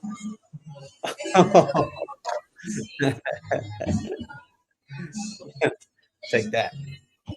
Take that, suckers. I'm not going to mention who, but I told them, I said, there's motivation here. And this sucker moves at $69,000. I have it at 65. Go market at 69. Once we get feedback, let's go ahead and let me do my magic. Yeah. They didn't want to do it for 4. I said, bro, you guys have worked with me many times. You know I can negotiate. They didn't want to, so I said, okay. And then I called my good old buddy, and I don't know if he's watching right now. Good old buddy Seva, who buys in Jacksonville. And the funny thing was, I just talked to Seva like literally maybe anywhere from 3 days to a week prior to that, and so it was like Seva was just new to me as far as like him knowing that he buys there. I was like, that's right, Seva. Sent it to him, sent them all my shit, I was like, boom, boom, boom. Dad is like, you're dead on the money. And it was like, I'll assign it over to me right now. I'll send my realtor tomorrow. If for some reason realtor sees something different, then obviously we have to change, but we're gonna. Realtor approved everything, dude. Nice. Heck yeah. Yeah. But I took a shot at that because 1, I knew we were in the web, and 2, the motivation is large enough. Right? So that's what I look for is I don't mind locking up a deal slightly higher as long as there's enough motivation. Right. No, there has to be. There has to be. Because then it'll move. But if there's no motivation, they don't move at all. Yeah. Yep. So that's the key thing there. All right, cool, man. Well, I have a headache now. I drank too much caffeine. I know tomorrow is Sunday, Edward, and I know you're not doing Forge like I am, but I will be live tomorrow. If you want to hop on, if you don't worry about it. Usually my Sundays are pretty quick, 1 hour, 2 hours tops. Okay. Yeah. If you are going to be on, let me know what time you're thinking you can be on so that I can time it. Otherwise, I'll probably do it like around 11:30 my time, just because East Coast would be 2 o'clock. So after church. All right. Yeah, I'll let you know, man. Cool. And if I don't see you tomorrow, bro, to get at it on Monday, we still have almost half. I think we still have $650 on Red Panda, so that's another. What is that? 10, 12, 13, 13 more leads. So, yep. And there's a few here that have been answered. So yeah, and we only reached 8 people out of the 16, so there's still 8 people that we haven't gotten hold of. Yep, exactly. Yeah.